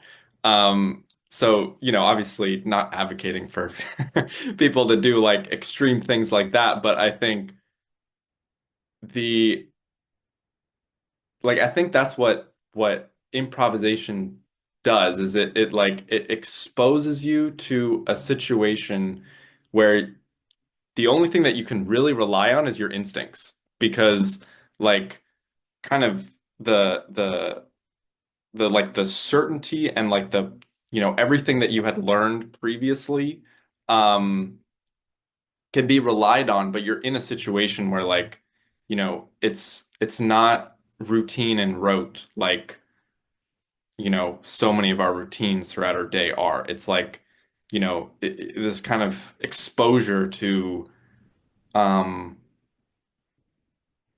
yeah, to a situation where you really and I think that's where the body comes in too, because so much of our instinctual wisdom is like originates from the body. And it's kind of like precognitive a lot of times. I'll just share one last anecdote before I pass it back. A year ago, I went to my cousin's wedding in South Africa, and it was at this venue that was like, kind of in the bush, like beautiful in the country. There were giraffes and all sorts of animals there. And it was off this dirt road. And the night before the wedding, they got 6 inches of rain, which was like almost the amount that they had the entire last year. So the road was completely flooded, and half of the wedding party that was only supposed to get there that day couldn't make it. And so it was this, extremely tragic, thing. Like the wedding venue was supposed to be up this hill, and you could see down below, to the whole savannah, and they couldn't get up there. And so that morning, the officiant and the photographer were supposed to arrive that day. And so, obviously you can't have a wedding without those two people. And so they were like, everyone was panicking, people were crying, it was crazy. I was just like the cousin there, like not knowing what to do. Like, okay, I'll guess go to the gym and go to the pool. Like, I don't even know if we're gonna have a wedding today. Um, and my uncle has a friend who's a pilot, and he's a helicopter pilot. And so he picked up the officiant and the photographer and like in a storm flew to an area that he had never flown before, landed in like the grass, and like in a freaking Bond movie, these people like walk out with their like suit jackets like, over their shoulder, and they're like everyone's looking at them. And like they completely improvised this wedding like in one day. Like they brought everything up from like where it was supposed to be like down, to this new area, and like they created like a dance floor and a in a separate area, and it was like it ended up being like such a beautiful night. And like my mom said it was like one of the most profound examples of the presence of God that she's ever seen. And I never really got what she was saying until like I think like this moment, talking about, like just kind of meeting the moment and like, creating something beautiful amidst tragedy. So, thank you for kind of clarifying that in my mind. But yeah, I'll pass it back. Well, that's magnificent. I mean, first off, I love the idea. Just the cousin, a story of a wedding. That just sounds great. But you see, isn't it funny how there's something about that makes the wedding then stand out from all the other weddings, right?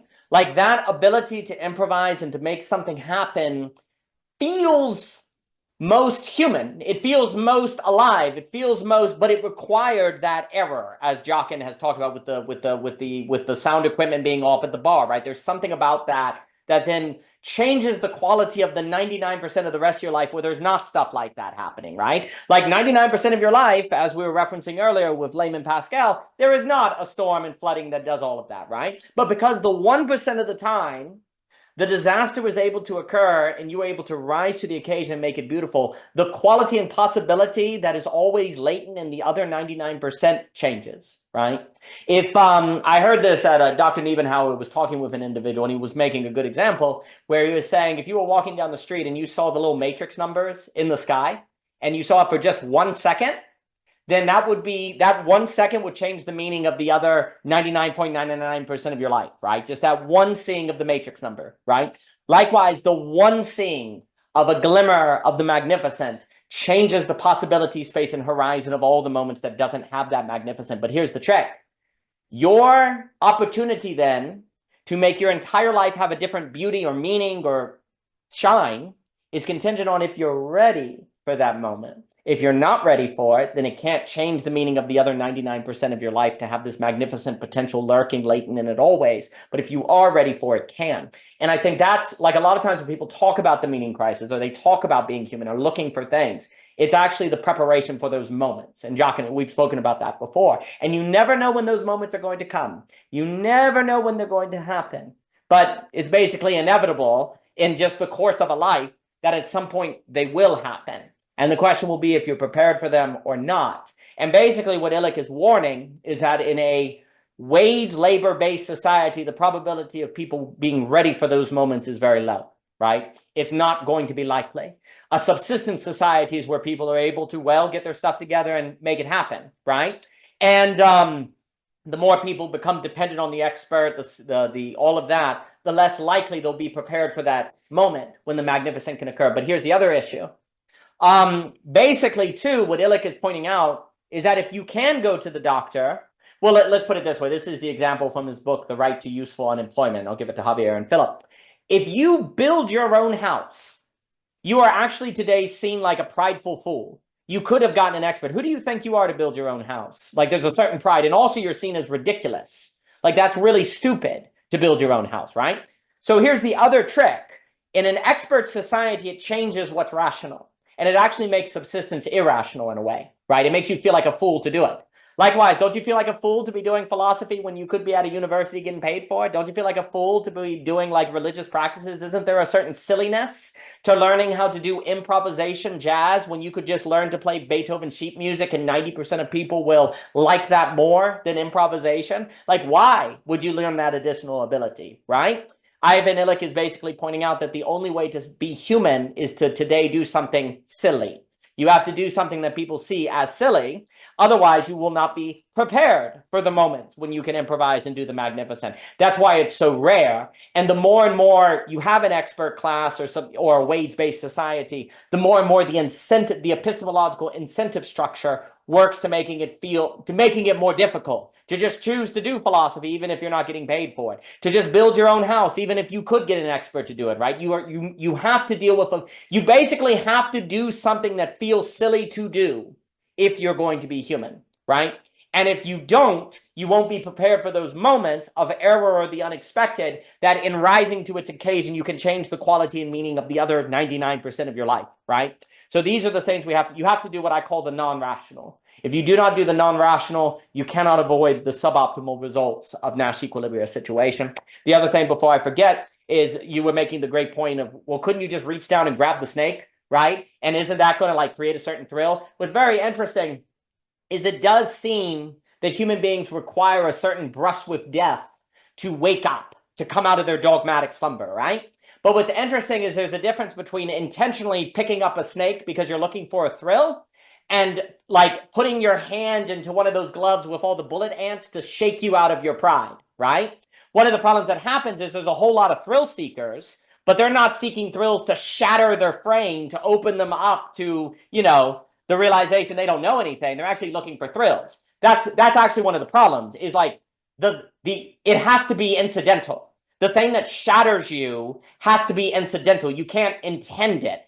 Now, you can intend to put yourself in a place where the probability of surprise is higher, like you intend to climb a mountain, but the thing that actually breaks you is the unexpected things that happen on the mountain, right? So I'm not saying that you have no ability to arrange the possibility of something shattering you, but if you're looking for a thrill, if you're looking for like, something to entertain you, then it doesn't necessarily shatter you out of the frame, right? Just like, in Shakespeare, it's the jester that tends to have the wisdom versus the king. Well, the problem is if you know that and you're intentionally the jester to have the wisdom, it doesn't work because you're intending it. So it's within your framework. It has to have this kind of secondary incidental quality, right?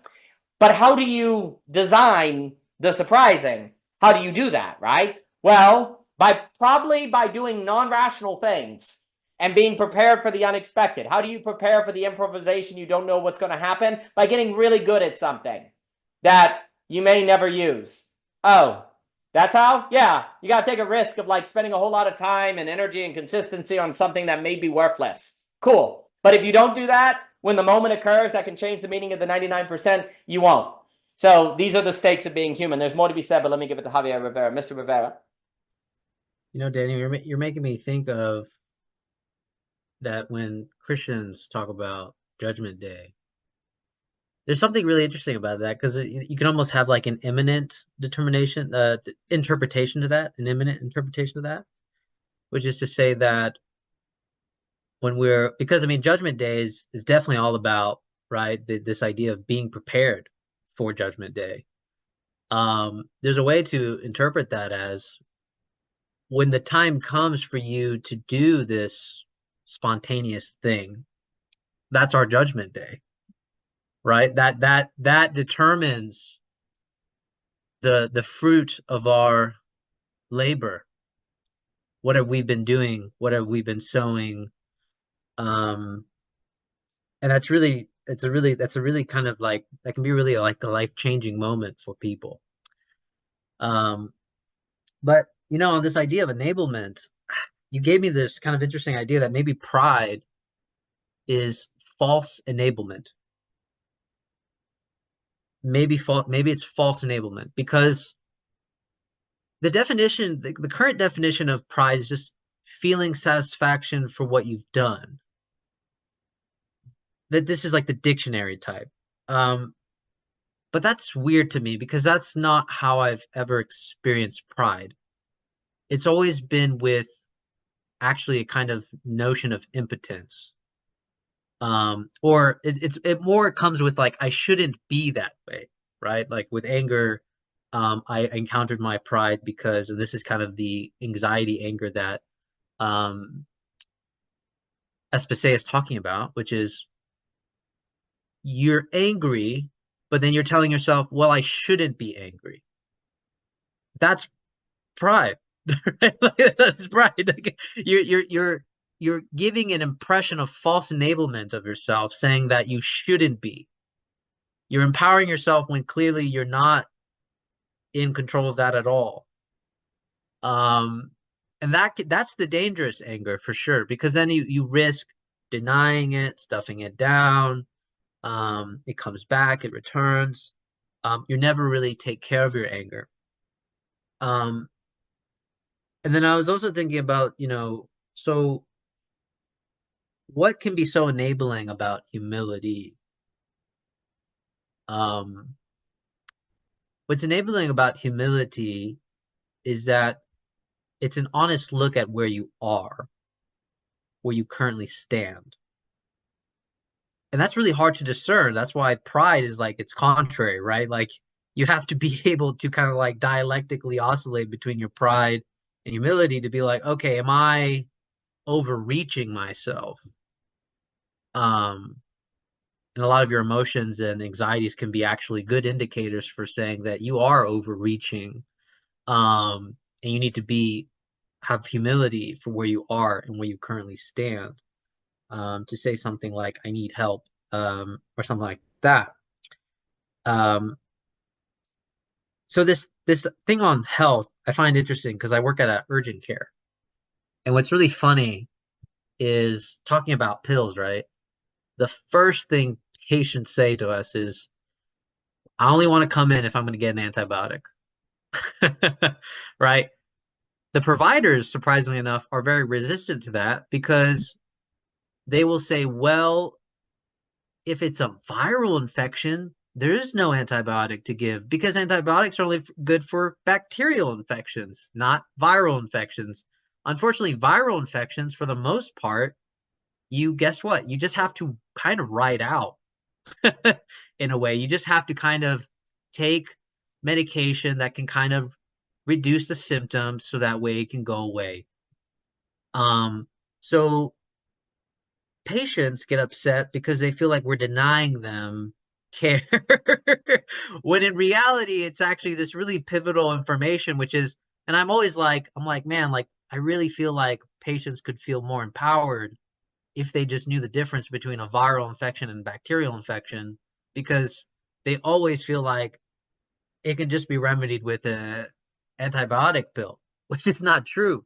And of course, antibiotics, it gets even more complicated when you have, for example, like a urinary tract infection. The reason why you do labs is because your body, depending on the infection, is resistant to certain antibiotics. So you have to find out which antibiotic is actually not resistant so it can work on you versus creating a super bug. And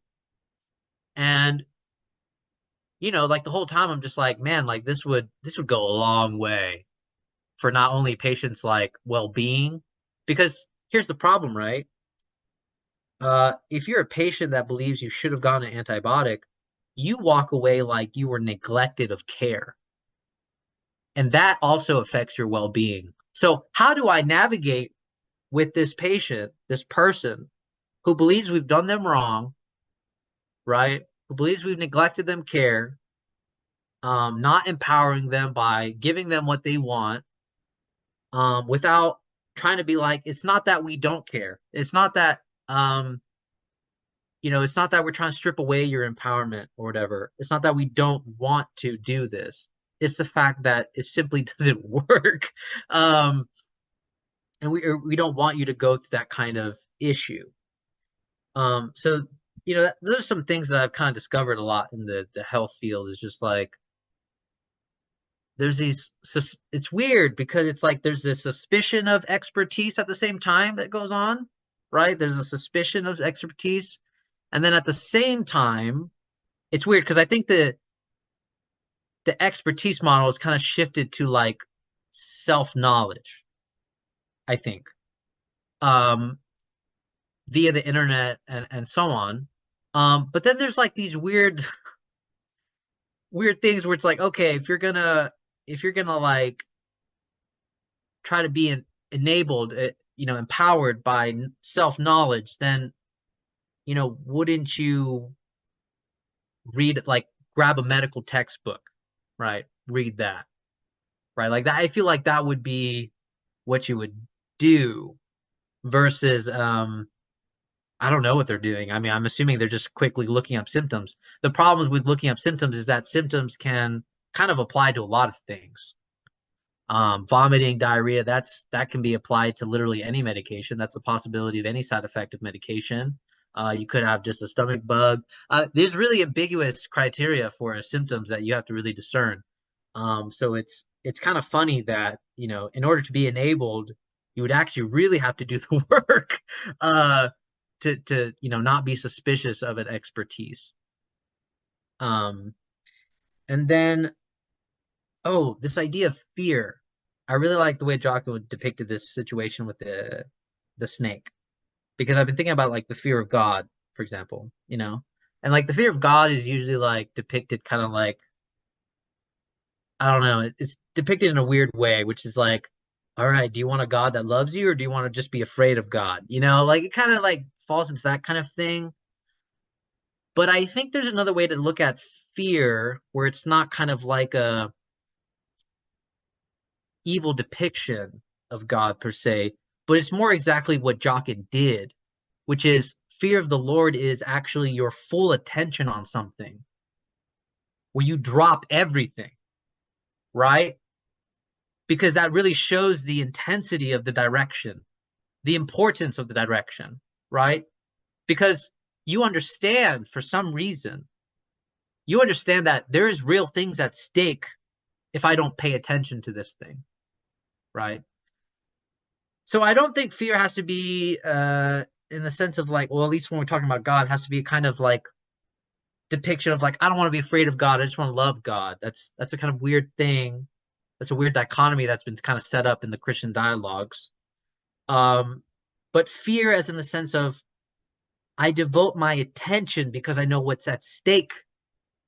And what's at stake is that judgment day comes, right? Like when situations happen to you, that's your judgment day. That's when you figure out or discover the fruits of your labor because you haven't been paying attention, or you have been paying attention.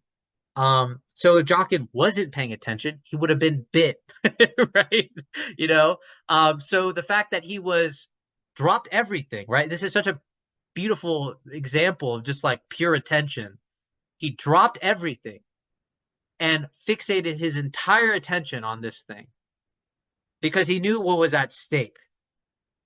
And that seems to be the general problem when we argue about objects of attention, is when there's competing objects of attention, are they objects of attention that can reveal to us what is at stake?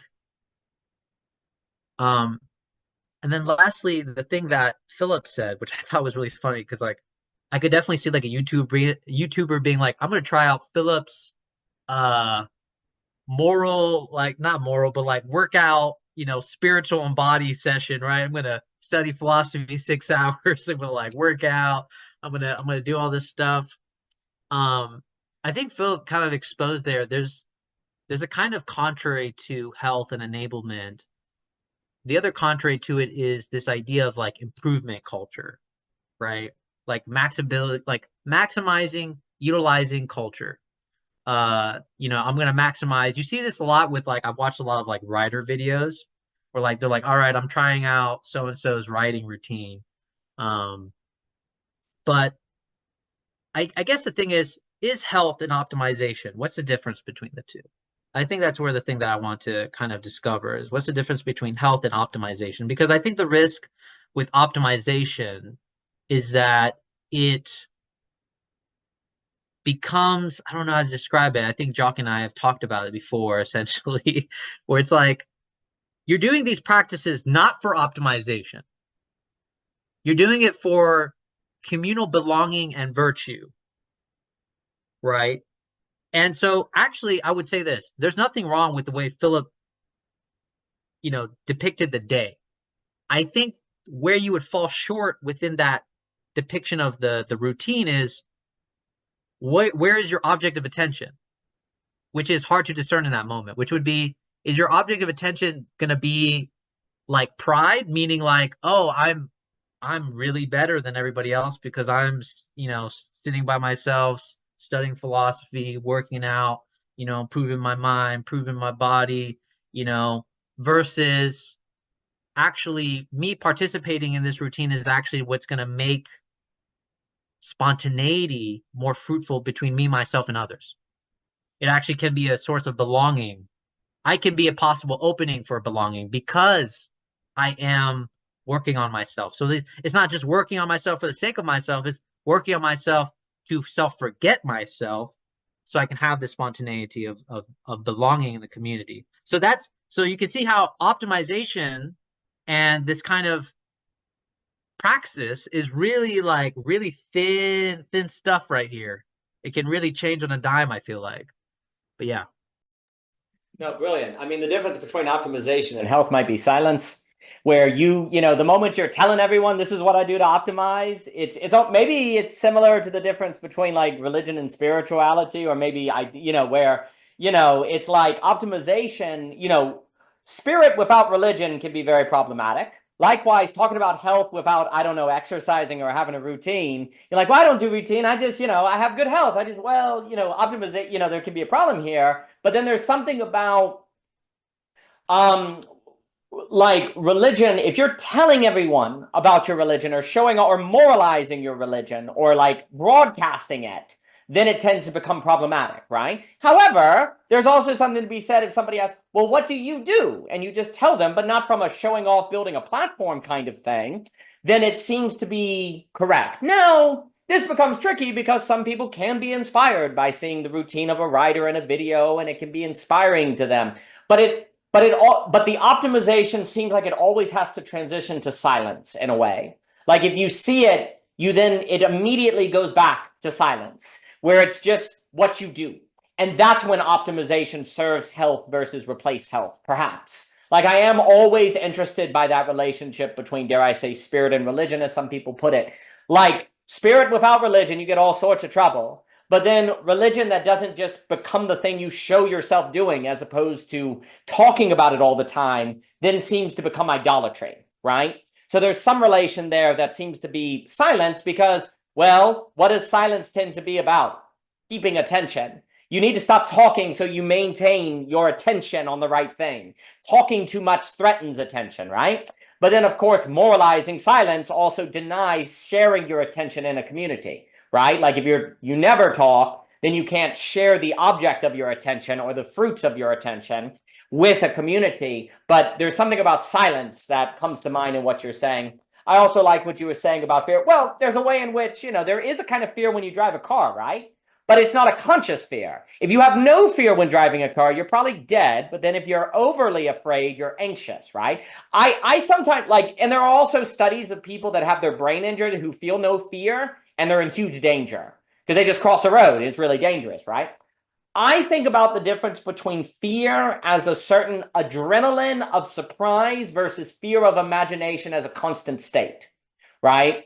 Like a lot of times when people say, don't be afraid, it's this kind of idea that your regular daily activity is defined by a static anxiety. We used that earlier, and it's more imagination based. But the fear that you see when you see a snake, which is an asset, is almost not fear. It's more like adrenaline that has a quality of fear, but it's subsumed in the activity. And here's the key, it's concrete. There seems to be a difference between a concrete reaction of adrenaline that has a quality of fear and a fear of imagination that seems to be ultimately paralyzing, right? And that's where, well, courage is the meaning of life, as Mr. Ebert said, right? It's like to say that is not to say when you see, well, Michelle and I talk all the time about fear and wisdom. Picking up a snake is stupid. It's not courageous. It's just stupid, right? Like courage actually has to be wedded to wisdom. If it's not wedded to wisdom, then it's not really courage. It's just stupidity, right? It loses that ordering principle of virtue. Now, as we talk about a parallax, there's a big gray zone between frickin' wisdom and fear that we could talk a whole lot about, but right there gets into, well, regular habitat skills to learn emotional discernment, wisdom, judging the mean. Like basically it is in the gray zone between fear and wisdom that a lifetime dedicated to, well, learning like discernment and philosophical skills and mental health, quote unquote, seems really, really important. I like what you were saying on pride. It almost seems to me pride is more like repression and denial.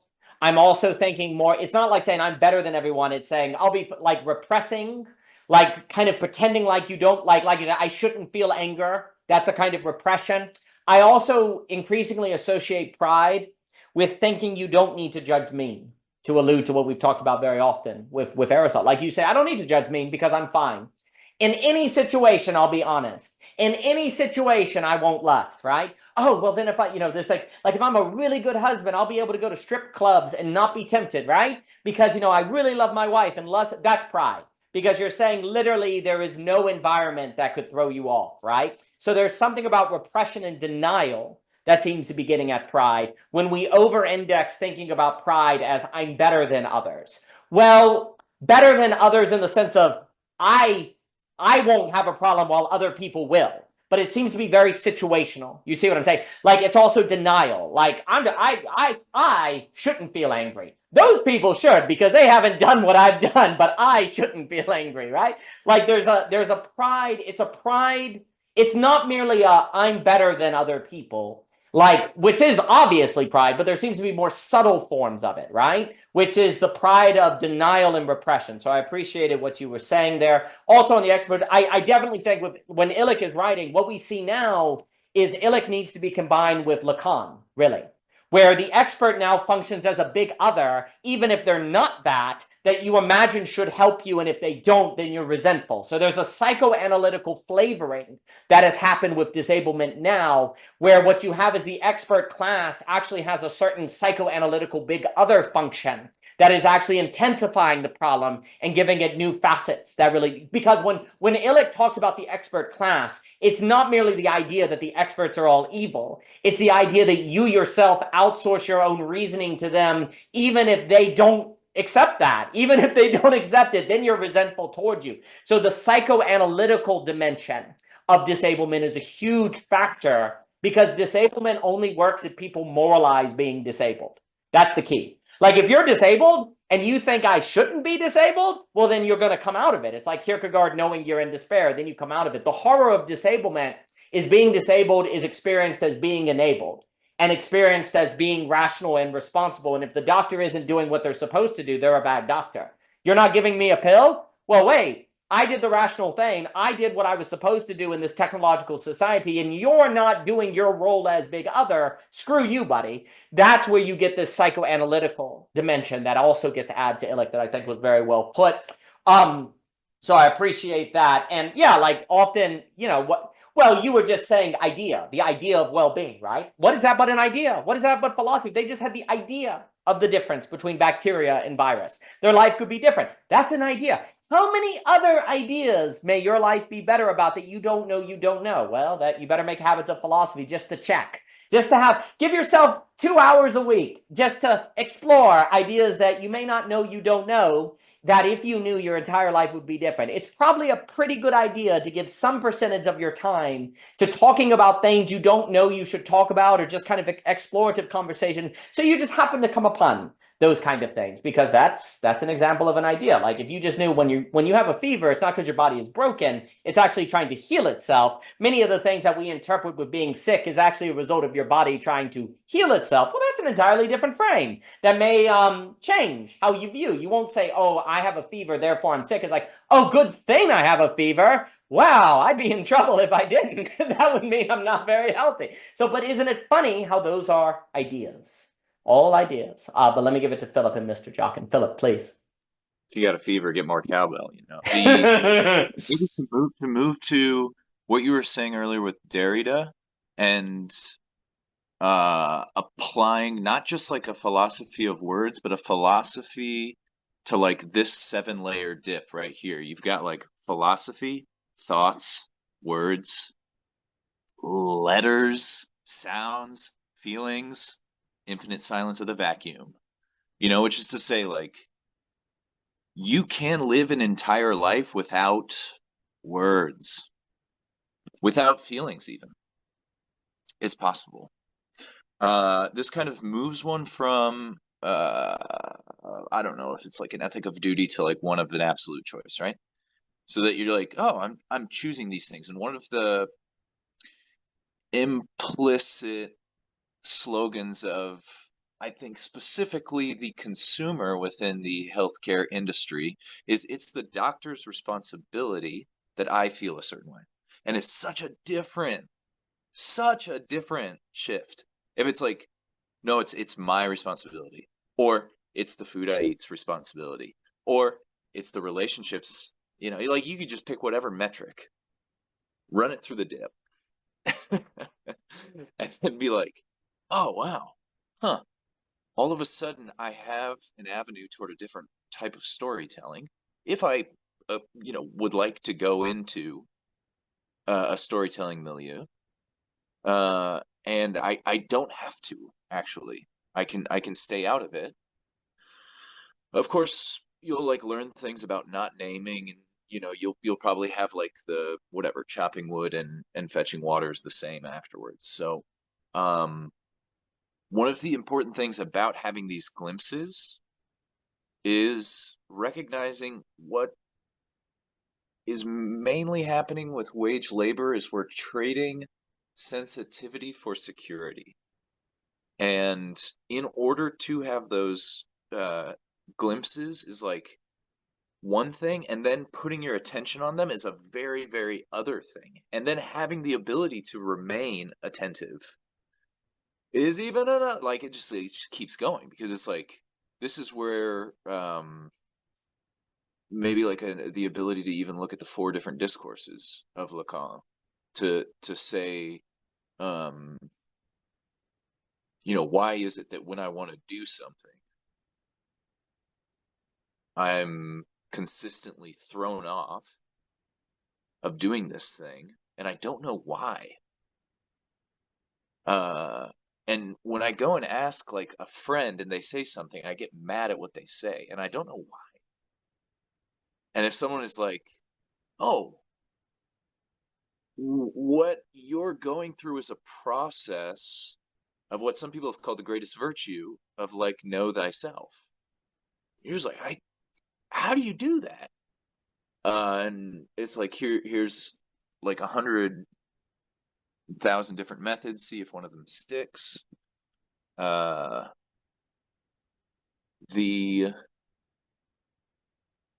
feel like one of the greatest levers. I just feel like we live in such a litigious society. I remember the first time I heard Jockin talking about the being like kind of governed by the small print. Like I had never had that frame, and once I can't unsee it. And love it. It's awesome. And I'm also like, oh my gosh, I need some bifocals or something. The one of the things I think this like throws us into is like an obsession with finding fault in others. And it's like a compulsive, collective. And I think it's like, yes, it's Gerard, but like something beyond Gerard, in the sense of like, if you literally can just look at your speck of dust, I think you'll see like it's not just you per se.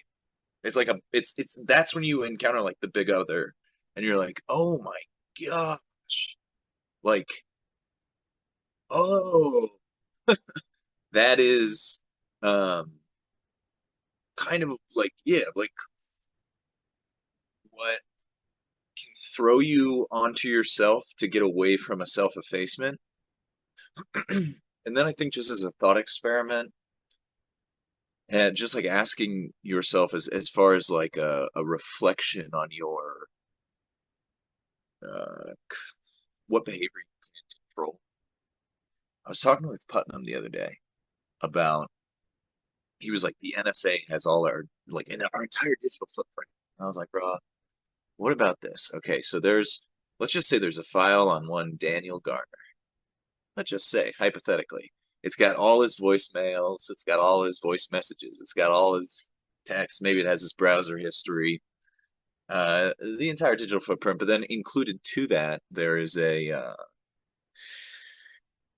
everything anyone has ever said about Daniel that, has been texted, has been spoken about on a phone, maybe has even been heard in the, vicinity of a phone, goes in. An AI gets it, writes like a little movie or something, and then Daniel watches it. Is this something Daniel's like, this is a dream, this is heaven, or is it like, oh, this is a nightmare, I would rather not have ever had this happen to me? And sometimes I think like that is like sort of a Christian way of saying Judgment Day. Like in a way, it's like all of a sudden a mirror comes up. And maybe you've taken like a little DMT and you can travel through time and be like, oh my gosh. And so, yeah, if the preparation is kind of thought through this way, you can like go into the future. Oh man, this is just sounding like a Christmas carol. We need to get the Muppets and do the Christmas Carol, because that was the best version of like frickin' Christmas Carol with the Muppets or different things.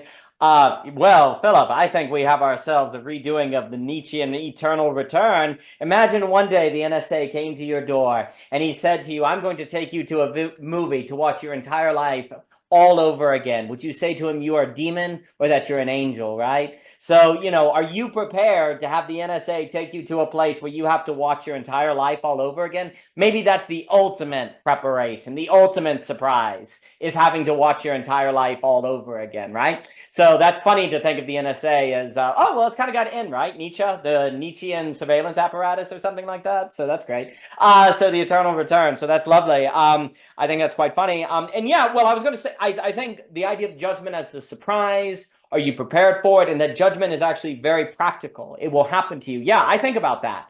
Like the unexpected is the judgment, and it's going to happen, and there it is, right? Are you prepared or not? That is Judgment Day. I actually think basically one of the reasons to what we were saying at the beginning with Dimitri, and then I'll give it to Jochen in the last run and see if the Christmas tree is there, is that one of the reasons we don't accept determination, that we want to be free from determination, is because if there's an external world there, you can be judged. Is it not? Like if that world is there, judgment is possible. But if I can say no, I don't have to reconcile, to accept determination is to accept the possibility of judgment and the inevitability of judgment, right? Because there are others who are real who can judge you. And actually what's interesting is that would suggest you cannot have freedom if you deny judgment. Freedom is found in accepting the possibility of judgment.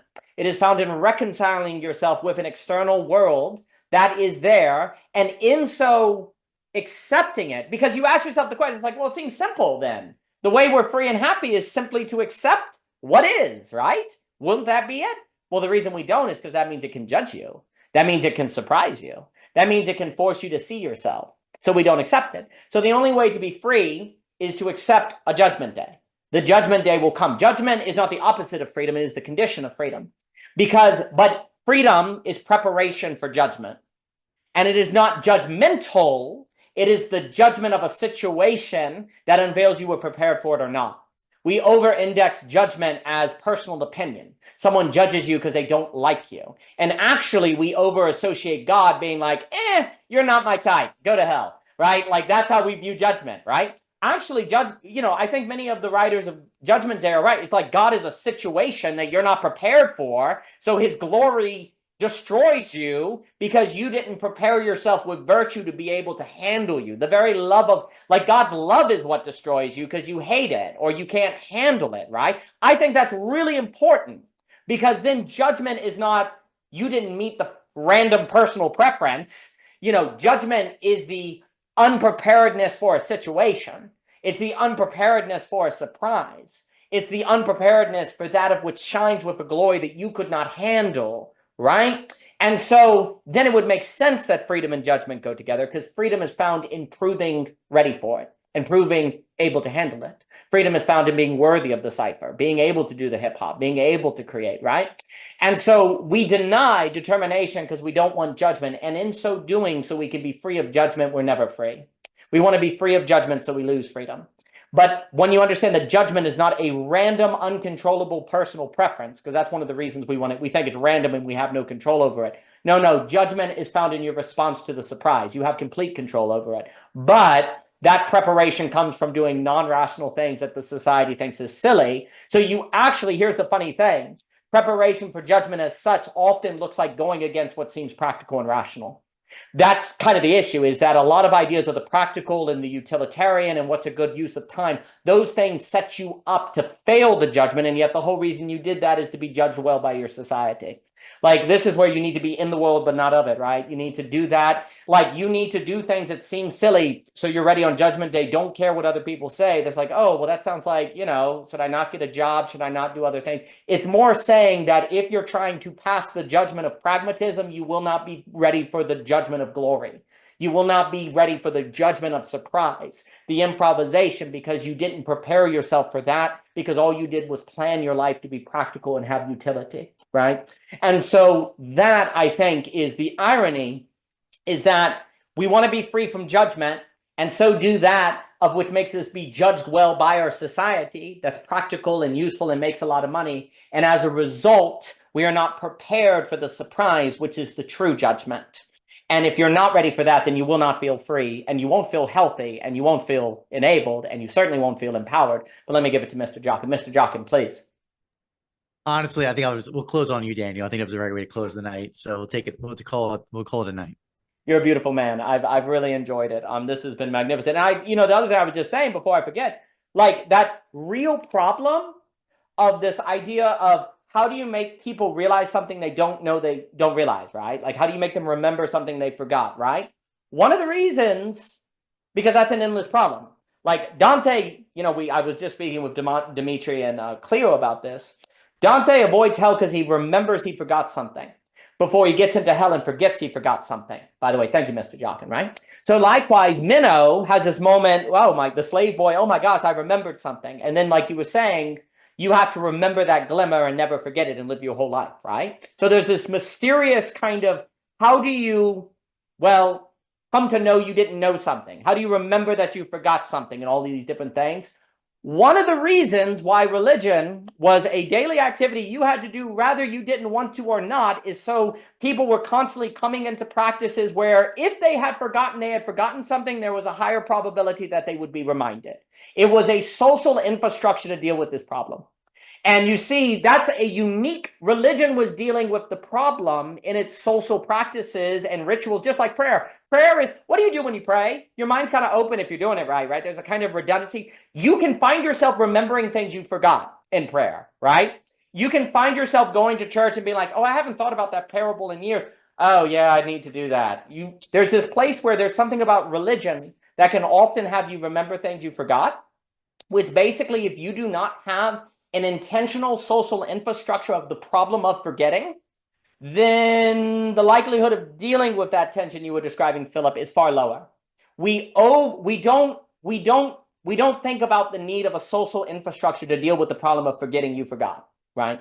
We don't have a social infrastructure to deal with the problem that you need to realize something you don't know you didn't realize, right? And you say, well, that's education. No, that's not what the school does. It's more about, especially not today, you're getting educated to be in the workforce, right? You're not typically being educated to remember what you forgot.